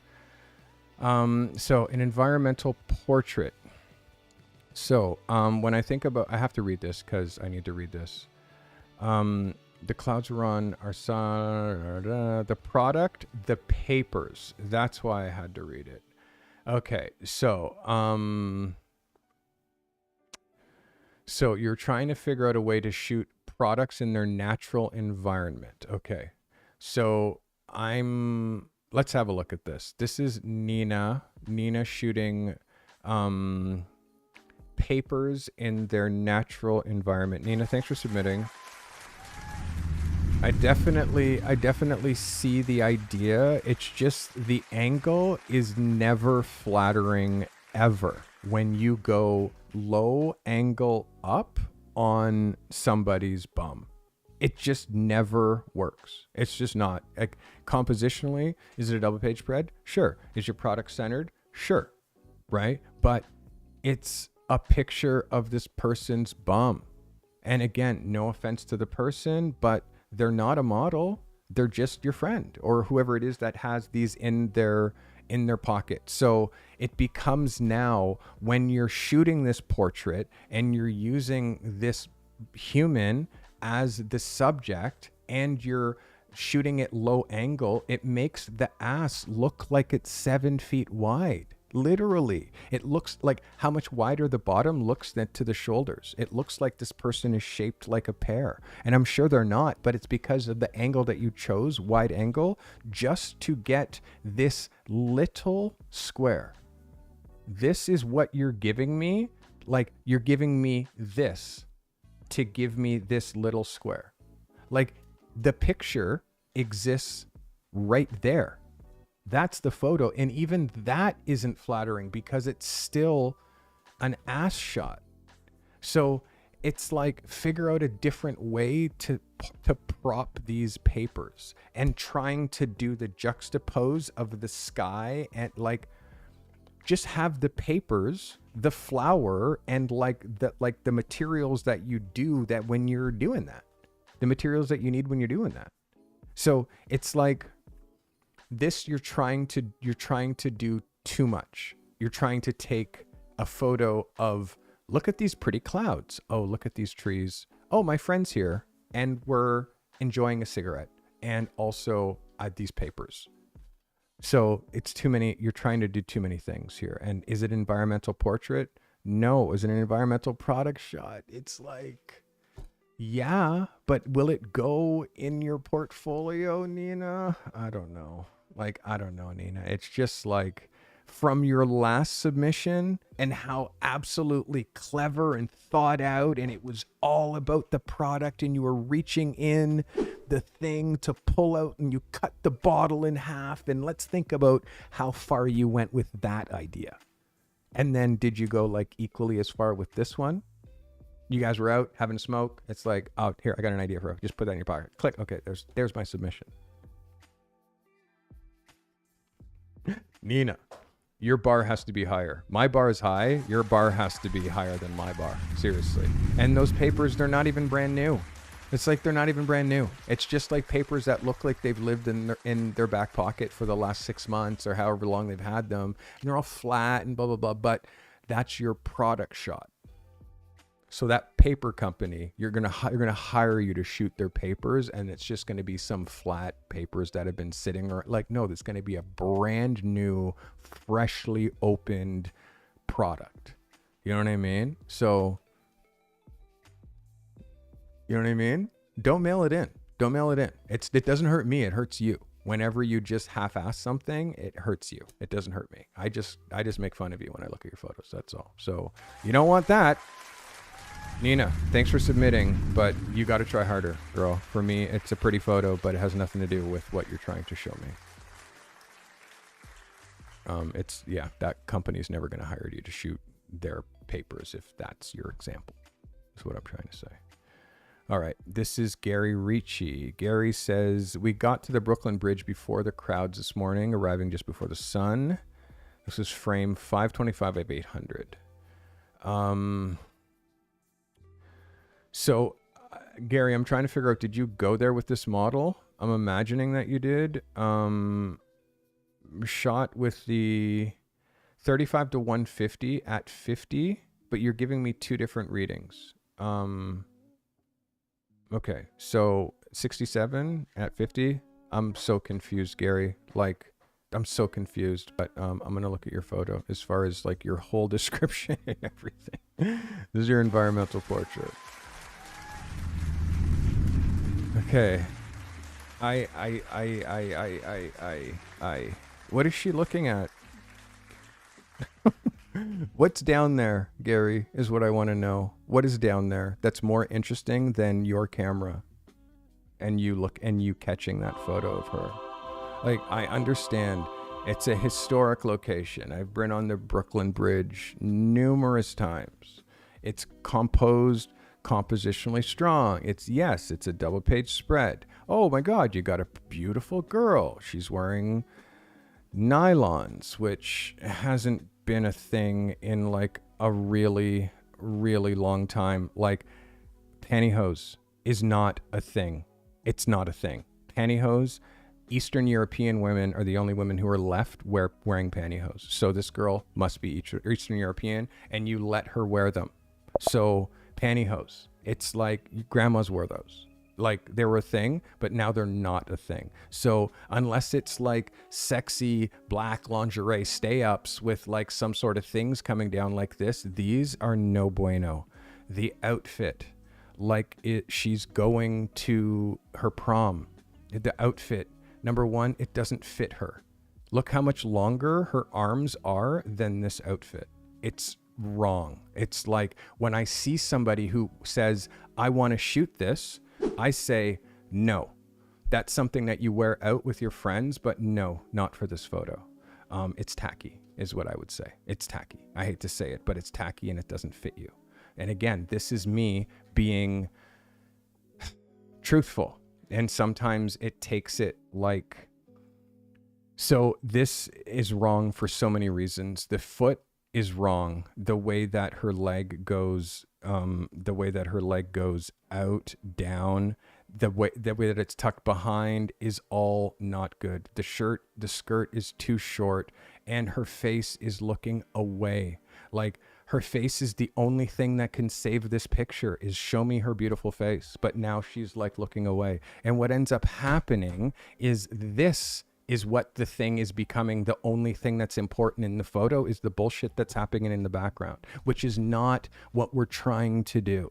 You're not trying to like trick me, to hold my attention by like, look at what's happening back here, to now not notice how wrong that is. Like, just don't shoot that girl at all and make this the environmental portrait down here of these people, if that's what you're going to do. But if you're shooting her, you have to like, there's a pole growing out of her head. And it's like, there's like, you have to look at Vogue. Like, this is the problem. The problem is you don't look at Vogue. You don't look at Italian Vogue, French Vogue, like look at Harper's Bazaar, look at fashion right now. The first thing you would do is look and be like, oh my God, that dress is so dated. Why would I want to shoot a dated dress in my photograph today that I'm trying to show tomorrow? Like, this doesn't even match a style of people that's like, so all of these elements that you're including in your photo to make cool photography ends up just working against you because you're not working with a stylist. If you're trying to shoot fashion, work models and stylist. This girl, cute, not a model. But outfit, no styling. So now it's like, it's confusing, and it's not an editorial portrait. It's not even a fashion photo. It's not even a portfolio photo for her, because you're not showing her because she's not looking away. So it becomes like one of those things that I don't know what this photo is for. Who is it for? And it's definitely not going to get you work. So you have to figure this part out. Don't let girls wear nylons. Don't photograph clothes that are shiny and glittery and blah, blah, blah, because you think it makes it look like she's quote unquote dressed up. If the girl has any kind of swag, her own personal style should be enough for you to shoot. But shooting evening wear on the Brooklyn Bridge, unless it's Dior, Calvin Klein, like some Oscar de la Renta, that's like high fashion straight off the runway, and she's standing in the middle, like owning it, looking at camera, now you have something. Her looking, that's like, no, sorry. This is just a no for me. But you have to not get discouraged and show me other frames. Like, I don't like, especially when someone, it's their first submission, that like, it's hard, man, because I've been looking at photos for 2 hours now. I'm starting to get short. It's like, the whole point about this is I want it to be positive, but being a fashion photographer, you have to be immersed in fashion. I started as a fashion photographer, so I know all about it. So there's lots of people who want to be models. And in fact, they'll call themselves models. Like this girl right here, no agency likely, and her face. I don't know what her face looks like. And because I'm not seeing it, because you're not including the face in a portrait, this is an environmental portrait. And you have the girl like this. So I need to see more. I need to see more from you so I can help. I want to help, but I need to see more photos. I need to see a portfolio. I need to see a social media profile. I need to see what you're thinking when you're making your photos so I can correct a bunch of mistakes so we can get you on the right path to actually making real money at this. Because again, you live in New York, or if you're in New York, this is like easy breezy. I work in New York all the time. You know what I mean? It's just, I got to get you going, my guy. This one's a miss for me. I'm sorry. That one was Gary Rishi. Steve Bourdieu. I saw the opportunity. I took it. My barber, last 3.5 years, she finally got her own shop. I told her when she makes a new website for the new shop that I would offer my services for her to help her bring more traffic in. Good for you. This is Nipa in her new shop. It needs a fresh coat of paint, but I couldn't be happier with the result. This is Stephen B shooting Nipa and her environmental portrait. Stephen, thanks for submitting. I appreciate you. Let's look at this as a double page. It's definitely a double page spread, but I'm trying to figure out why you shot it double page and why not just a vertical. Because this photo, it only needs to be here. Oops, I guess I can go this way. It only needs to be right here. Oh, I can't go that way. But really, it just needs to be that. Like, that's the photo. Why horizontal is my question. When that looks so perfect. But the double page, now what's being featured on the second page? The door is being featured on the second page. The door. Just the door. Just the door, Steve. Why is the door getting its own page is my question. So, yeah, for me, this is a vertical picture. I don't need to see anything past, I can't really crop it that way without pushing it off, but I don't need to see anything more than just there. That is the picture. That's the picture. Look at how much more punchy that is. You definitely know it's a barbershop. I know it's a barbershop. I don't need to see all the chairs, the wall, Holland Plaza barbershop, ladies, men, children, 5 stars. Like, I don't need to see all that stuff on the wall. It's just this. That's it. And in fact, getting even closer. Like, I don't know. For me, Steve, like, cut this picture in half and you have a photo. Like, the fact that you know that it needs paint, like, just shoot this. Like, it's just like, you see it on the glass. You see a barbershop in the mirror. You see it in the mirror over here. We see the barber's chair, so we know it's a barbershop. I see she's got clippers in her hand. So the light is good. Everything else, like, the idea is good. The focus is good. The enthusiasm is good. Watch the horizon. Horizon meaning this thing that's driving right through her head. That there. There's got to be a different way for you to place her so she doesn't have that going right through her face. Like, goes below her, goes above her. Like, small things like that, Steve. It's like, I think that we can, like, you're going to go in here and shoot more pictures of her, but seeing it just emphasizes how bad the paint job is. Once you show this wall, you make excuses for it. You saw it. You're like, yeah, except for the bad paint. It's just, dude, just cut it out. Just crop it out. So it's about her and not about the paint job. Do you know what I mean? You don't have to include the whole shop to get shop pictures. That's what I'm trying to say. I hope that helps you. Shoot the counter. Shoot this stuff over here. Shoot the stuff here. Shoot these chairs. Like there's all kinds of stuff that you can shoot to avoid just this one sign. But it's like you're trying to include the sign in your photo, but the signage and the name of the store is going to be in the social media account. So you don't need to actually include it right there. Just include her. She's the business. I hope that helps you. All right. I am running out of gas here, people. I'm running out of gas. And this is why I have a cutoff time for my submissions. This is why you're no longer allowed to submit the day of, because so many people try to just cram it in. And then I end up being like tired by the time I'm looking. This is like we're on fully 2 hours right now, in our third hour. This is Monica, environmental portrait. Her model rescued a kitten a few days ago. Balancing backlight with the aperture was tricky. Yet the kitten was doing her best to wiggle out of the frame. Canon R6 Mark II 85mm 1.8 at 3.2 at 12/50th of a second at ISO 100. This is Monica. Monica, glad you're here. Thanks for submitting.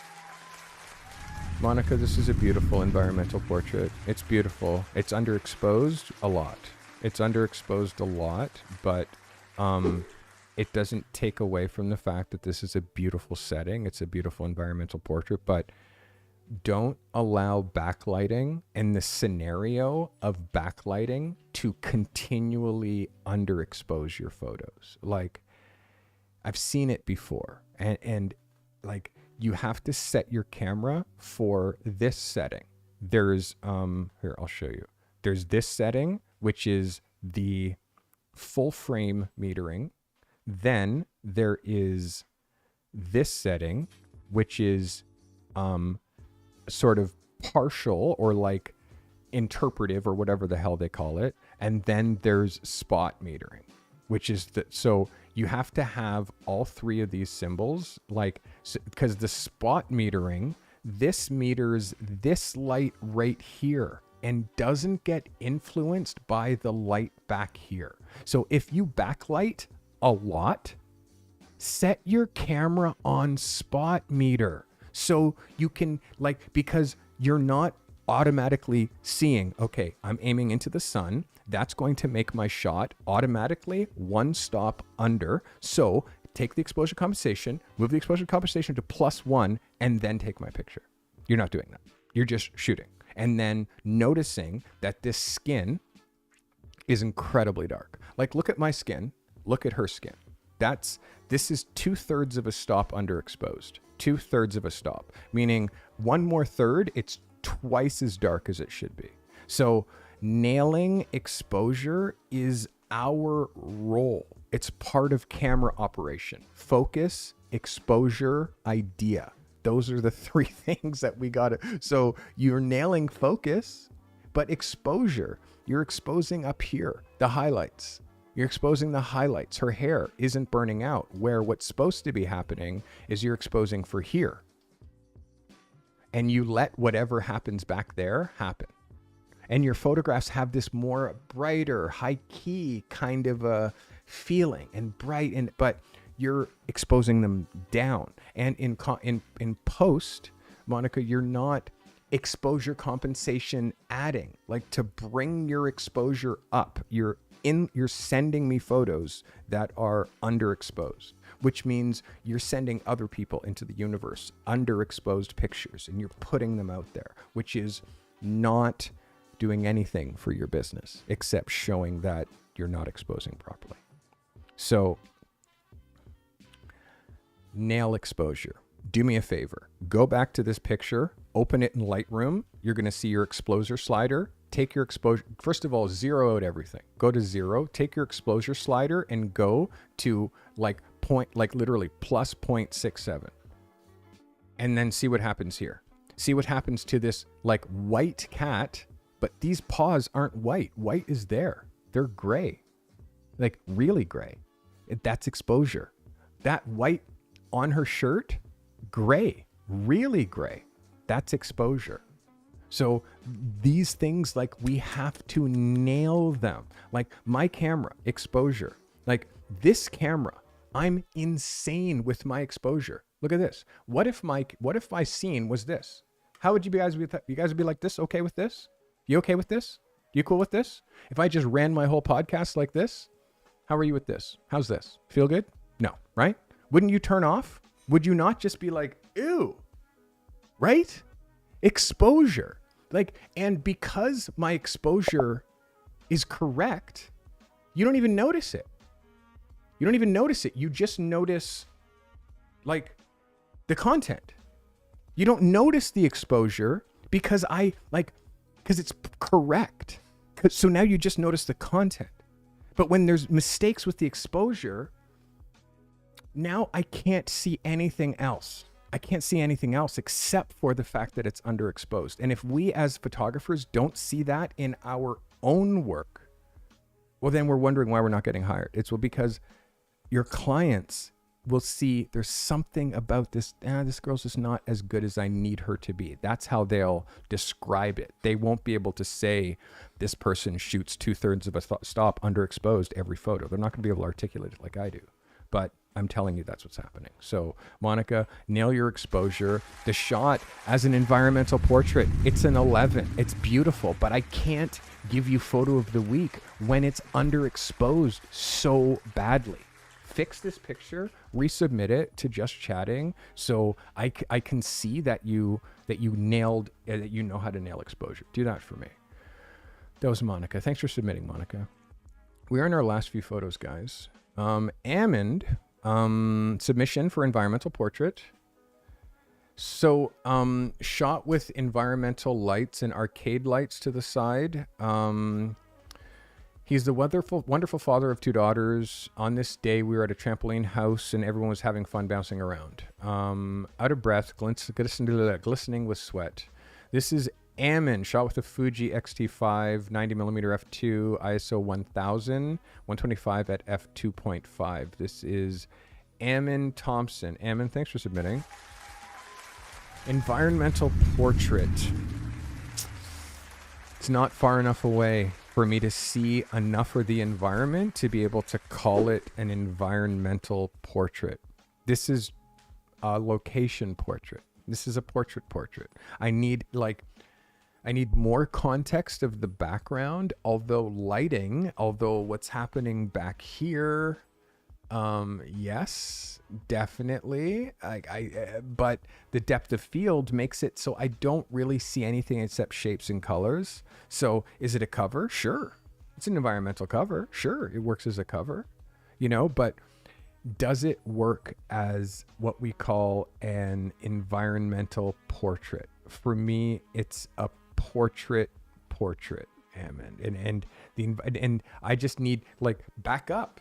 Just back up a bit. Just show me a little bit more of the environmental side of the environmental portrait. You know what I mean? It's tricky, but that for me, that's what's missing. Is it a portrait? Yes. Is it amazing? Yes. Technically interesting? Yes. All of those things, it's a dope portrait, but is it an environmental portrait? Look how technically perfect this is, Ammon. Really, spot on. But I just think that it misses the mark on the environmental side of the environmental portrait. I feel like maybe not an 85, maybe a 50, maybe a little bit more depth of field so we can see a little bit, not distraction, but context. And you telling me he's all sweaty, it's dude, he looks too handsome to be sweaty. Look how perfect his hair's groomed. It doesn't look like he was just jumping around. It looks like he just came into the bathroom with perfectly groomed hair. So it's hard for you to say, you could have just said, this was a cool spot that I was walking with my friend and I saw and I shot this picture, and I would equally believe it.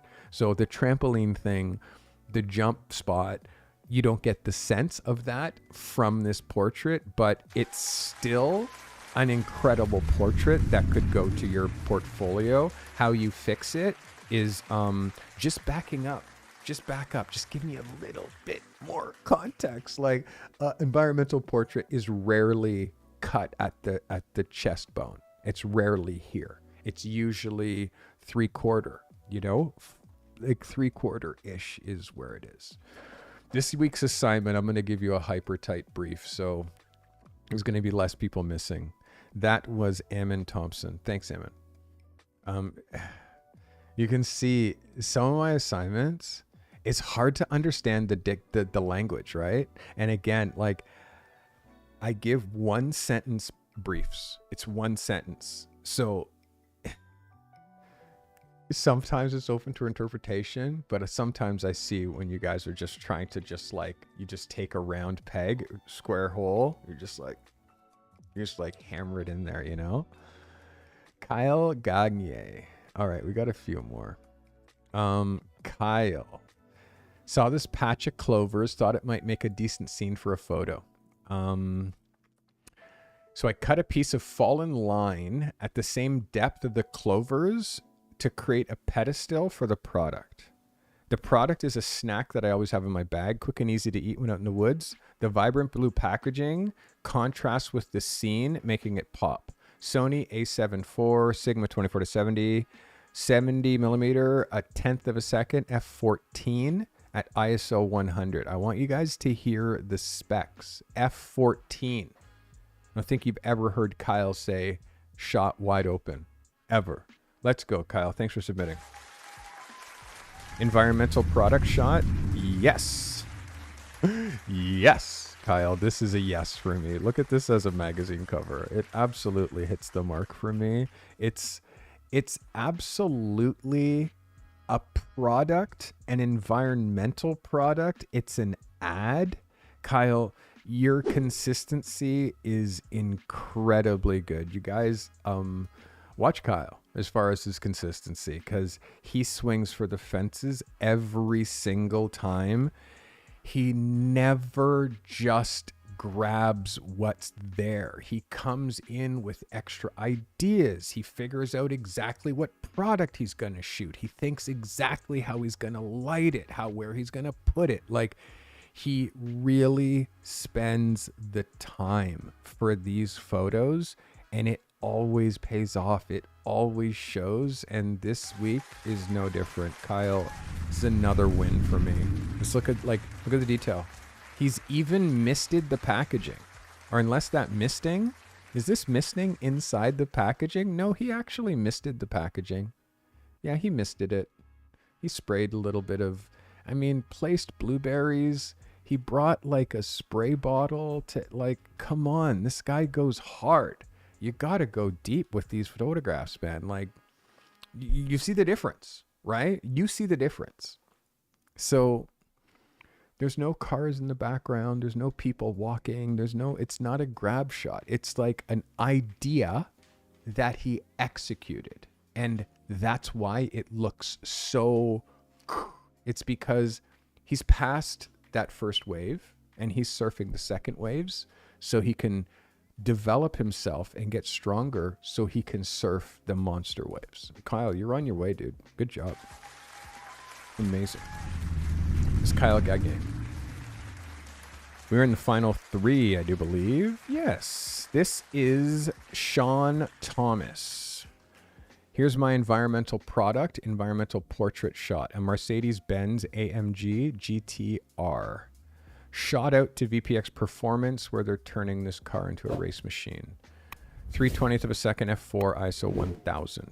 Trying to find the ISO limits of my new body. Shot with the ESR, 50 millimeter, basic 50 millimeter. This is an environmental product shot from Sean Thomas. Sean, thanks for submitting. Yes. Yes.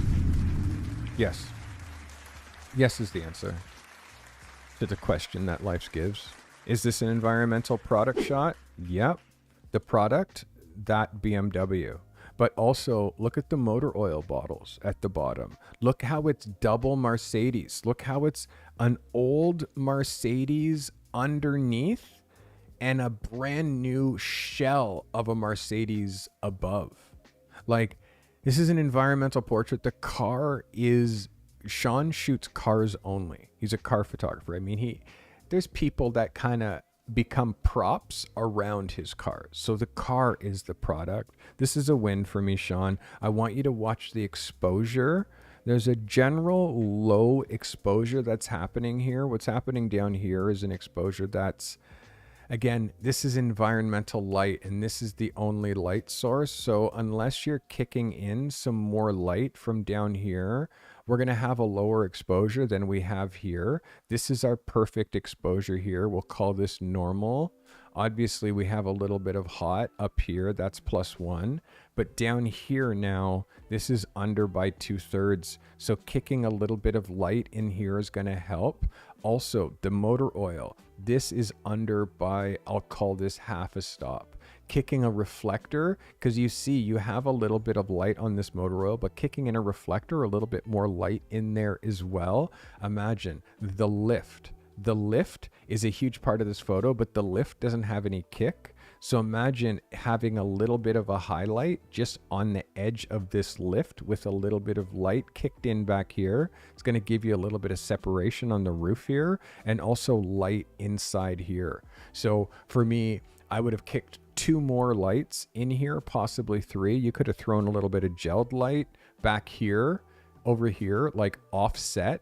Throw gelled light from here up in here, and now you can make this whole room like red or blue or whatever, like blue to pull these accents from here. And now you have like something that's a garage, but now you've made it look like a photography studio. You know what I mean? That's like what I would do to take this and just like turn it to like 20, not 11, to 20. Right now, it's an 11. It's an incredibly competent, clean shot, but I just gave you 3 ways that you could have taken this and knocked it like out of the park. I know it's like, well, what if I don't have lights? But it's like, well, you just buy little tiny LEDs. Maybe they have a shop light that you can plug into the wall, a little work light, like work the shop light in the background, like use what you have when you don't have lights. But there's always ways to like craft our photos and take them just a little bit further. Sean, good effort, my guy. Sean Thomas. Yo, Mike Styman has just gifted 5. Cost him 1, 2, 3, 4, 5 members. He is just gifted to my channel. All right, Mikey, I see you gifting 5 members to my channel. All right, buddy, I appreciate you. Thank you so much. And what I'm going to do, I'm going to see your 5 gifted subs. I'm going to raise you my 5 gifted memberships. How about that, buddy? How about that? I'm going to see you those 5 and I'm going to raise you 5. How's that? How about that? Whole bunch of you guys just got gifted members. All right. We're in the last few, guys. And then we're getting this week's assignment. This week's assignment. You became a new member. You're going to see your love right here. Thomas Wallace. Here's my submission. Went the product route this week and sought some pics of my favorite climbing chalk at a local rock wall. Threw my chalk bag in there to add some variety. I hope it helped. Nikon Z7, Nikon Z50 millimeter, ISO 100, 16 hundredth of a second, ISO 3 or ISO 100, f3.2. I've just been doing too many numbers now. A whole bunch of people just got gifted memberships. You're going to see your names all scrolling across the bottom here of my screen. This is the one they call Thomas Wallace. Thomas, thank you for submitting. Let's go, Thomas. Hold tight. Don't hold back. Let's look at this as a double page. Framed beautifully. Framed beautifully. Let me just move my frame over here. Framed beautifully. Like really good discipline on the framing, Thomas. Is this an environmental portrait? Yes. Is this an environmental product? Yes. I mean, the fact that the rosin bag is like, I mean, it works because this is the chalk that goes into that bag. And the do good messaging is great. It's unicorn chalk dust. I feel like you could have punched in a little bit closer with this. Like what I would have done is I would have taken this and I would have placed it right here on a closer one, which would have made it render bigger in the frame. It also would have given you a little bit of depth of field and then allow this to go out of focus, but you'd still see that do good, but soft. So you'd know that this is the product, but back there is where the product goes, and this do good would become a little bit more subliminal. You've put these both on the same plane, so obviously you have rock solid focus here and rock solid focus here.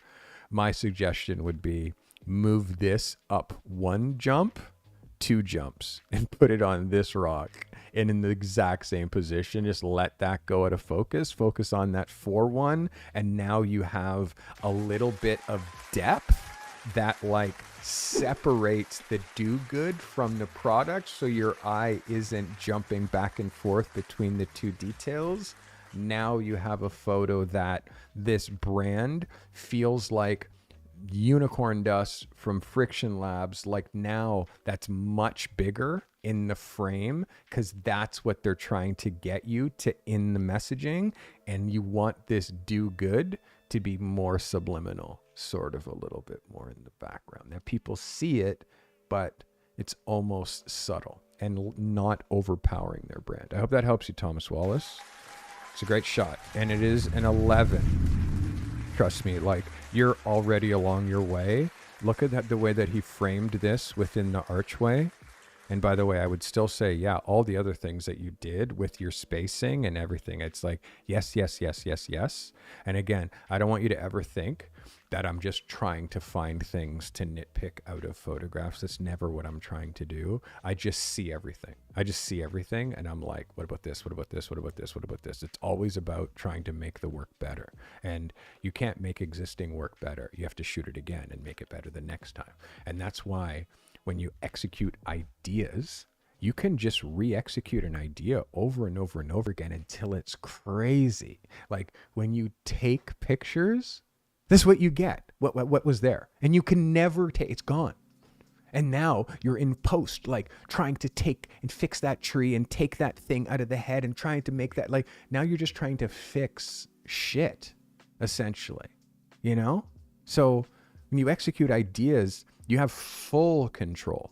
And if it didn't work, do it again, tweak your perspective. And in fact, when you are executing ideas, usually like if you're shooting a subject, like you're shooting several, and you can go back, you look at the monitor, oh my God, we're going to fix this. You come back here, blah, blah, blah, fix, look at the monitor. Oh my God, that's way much better. And then like, it's a process.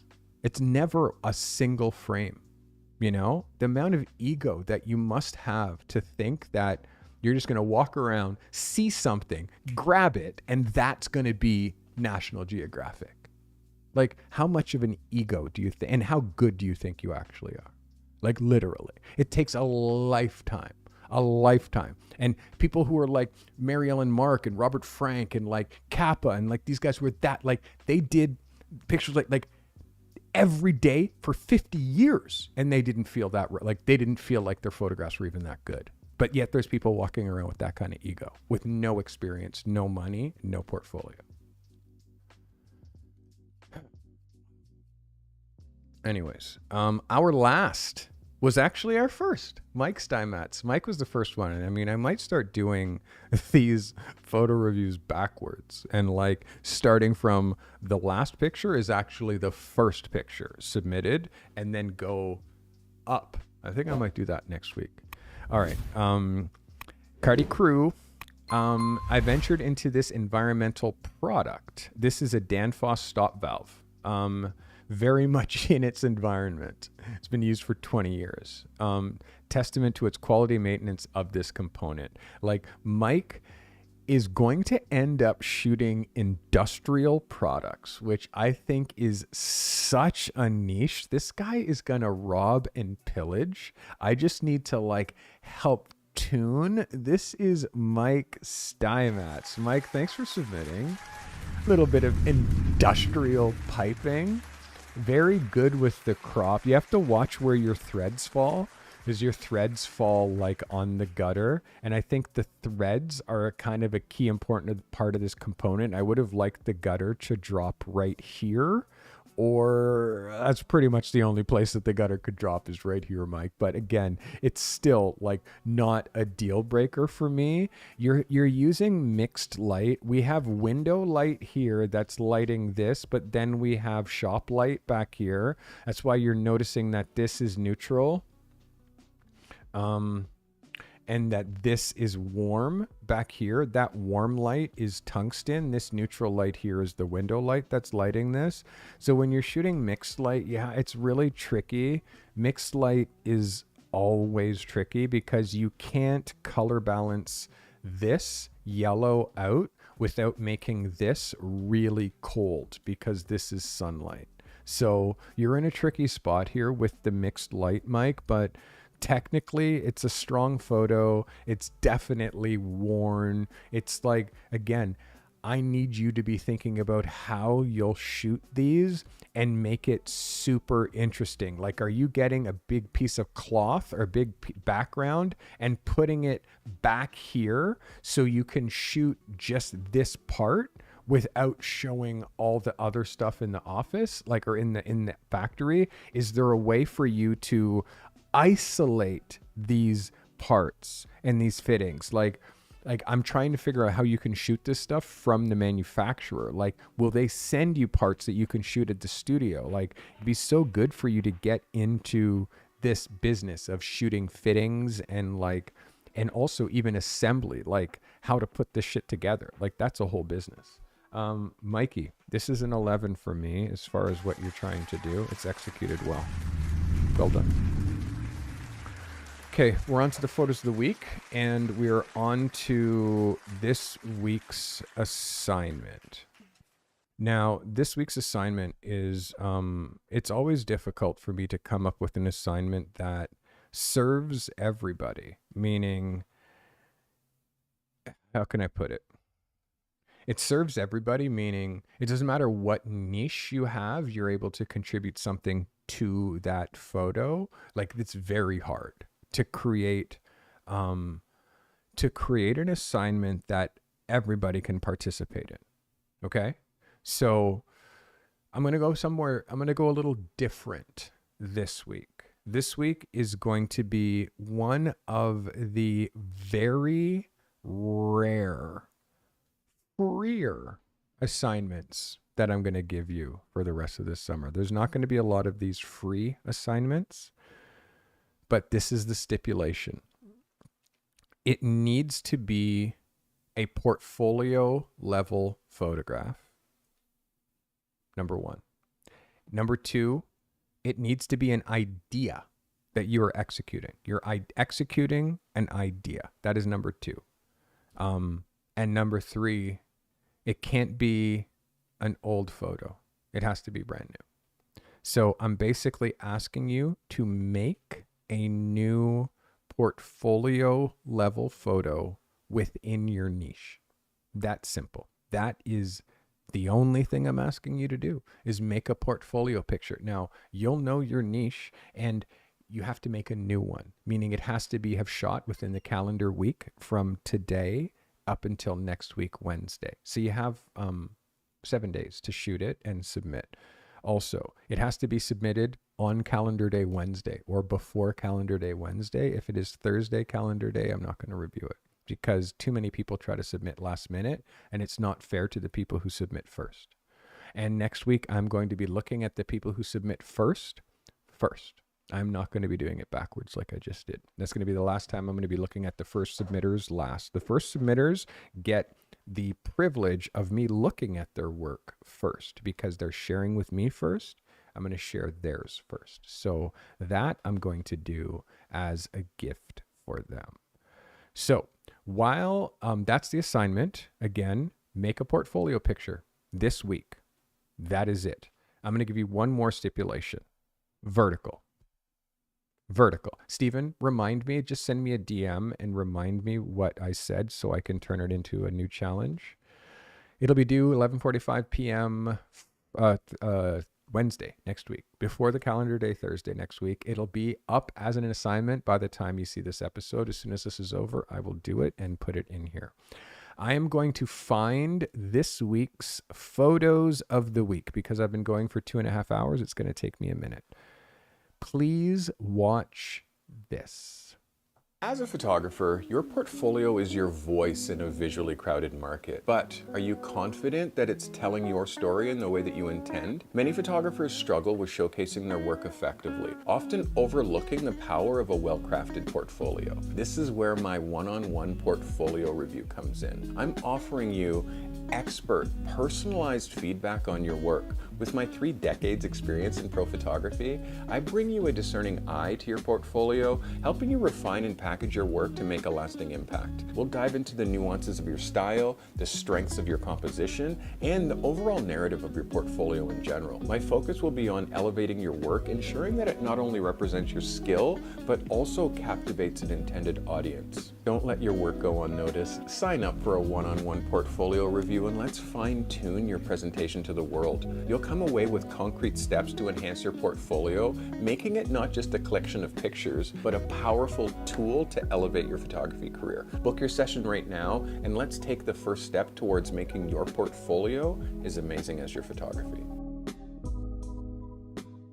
Photos of the week, eh? Photos of the week. Hey, thank you, Cardi, for sponsoring this episode.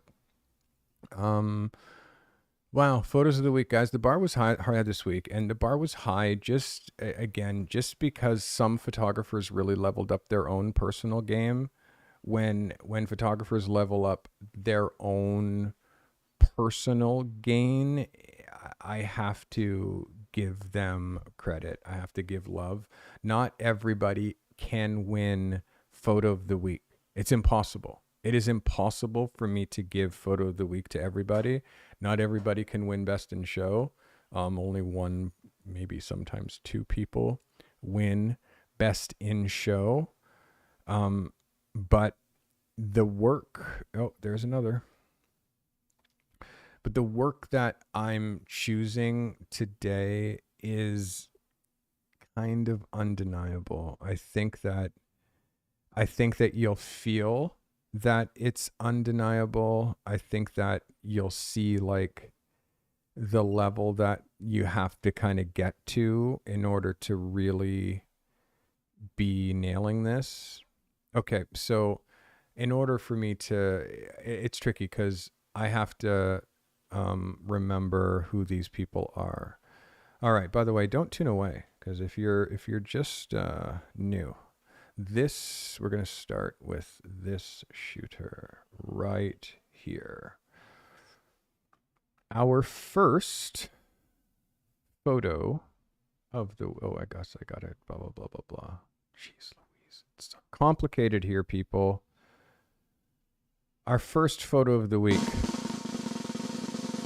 goes to Alpha Monk with this photo right here. Photo of the week. Absolute incredible environmental portrait. Incredible. Very well done. First photo of the week. Our second photo of the week goes to, isn't it funny? I'm just making you wait. The second photo of the week goes to Doyle Daniels. Doyle, congratulations. Photo of the week. Environmental portrait.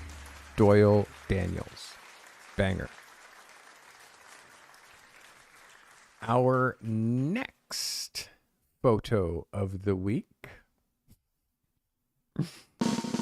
Our next photo of the week goes to Romeo Fowler. Romeo, photo of the week. Congratulations, buddy. Beautiful. Our next photo of the week. I have to make sure I don't mess this name because this is a new viewer. New viewer. Crikey. Okay, keep going. There we go. I was right. See, sometimes I gotta make sure that I don't mess up the names, you know? All right, our next photo of the week goes to Colin Blair. Colin, congratulations. Photo of the week.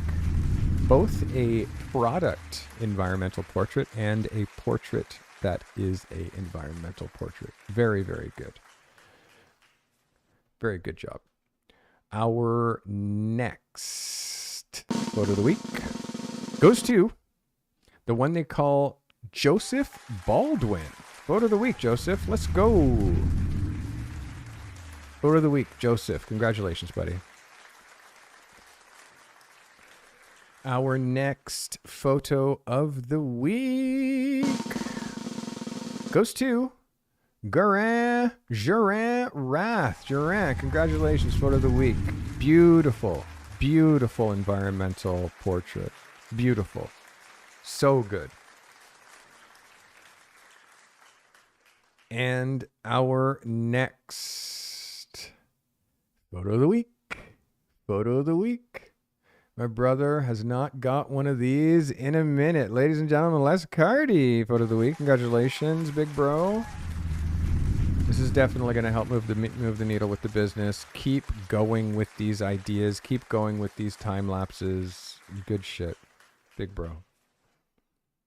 All right, our next photo of the week goes to Sebastian Kaka with this photo right here. Photo of the week, Sebastian. Congratulations. Sorry you weren't feeling well. Feel better, my guy. Great shot.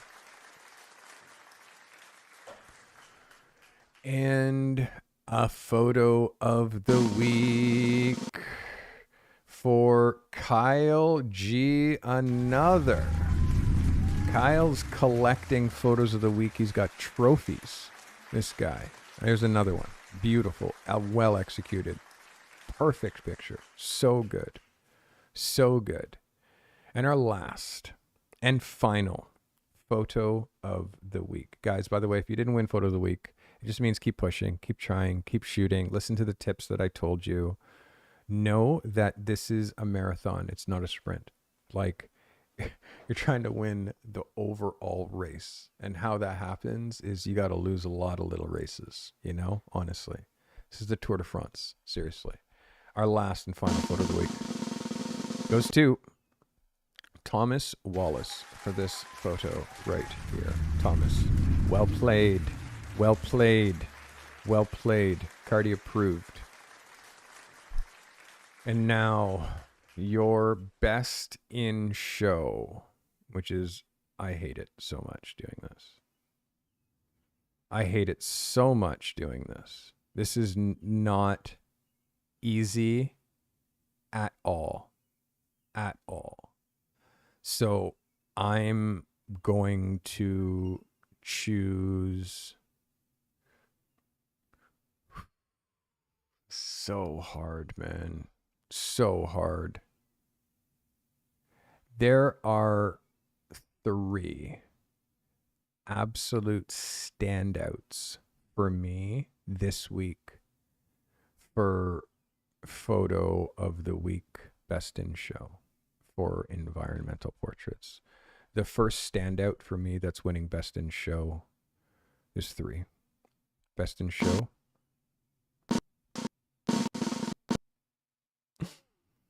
Our first best in show goes to Alpha Monk, also known as Rob Wilson Jr. This is best in show. Congratulations. Absolute showstopper. Showstopper.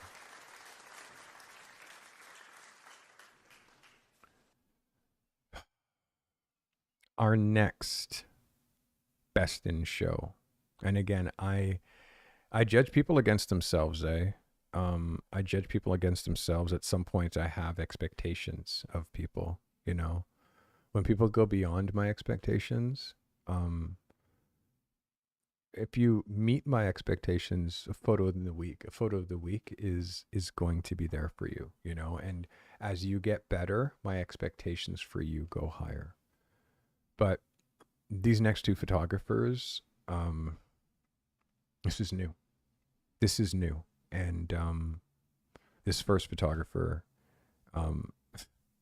very proud of this shooter. This is your next best in show. This is Giran Wrath. Best in Show, Giran. Congratulations. Environmental portrait. It's fantastic. Seriously, it's fantastic.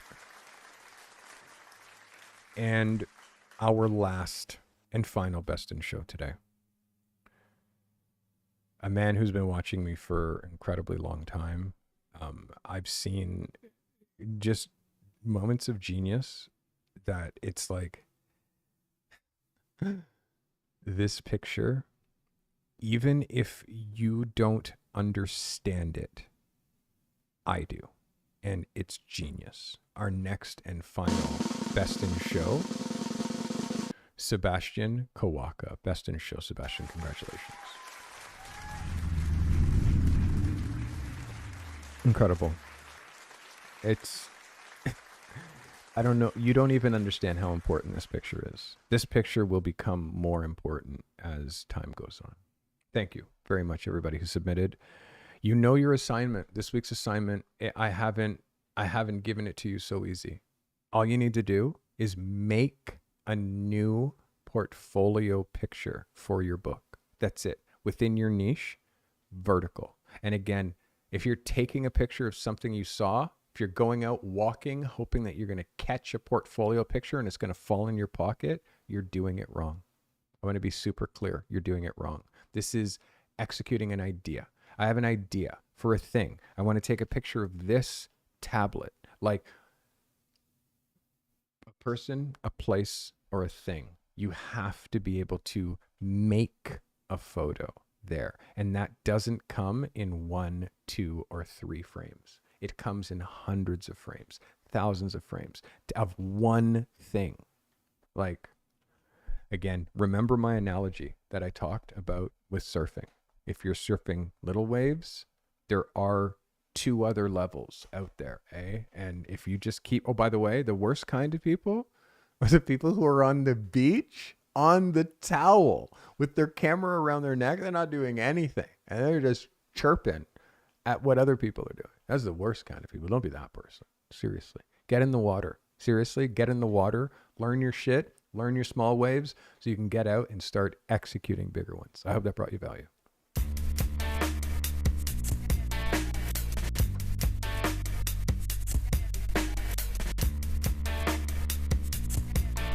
This commercial-free stream was brought to you by the members of this channel.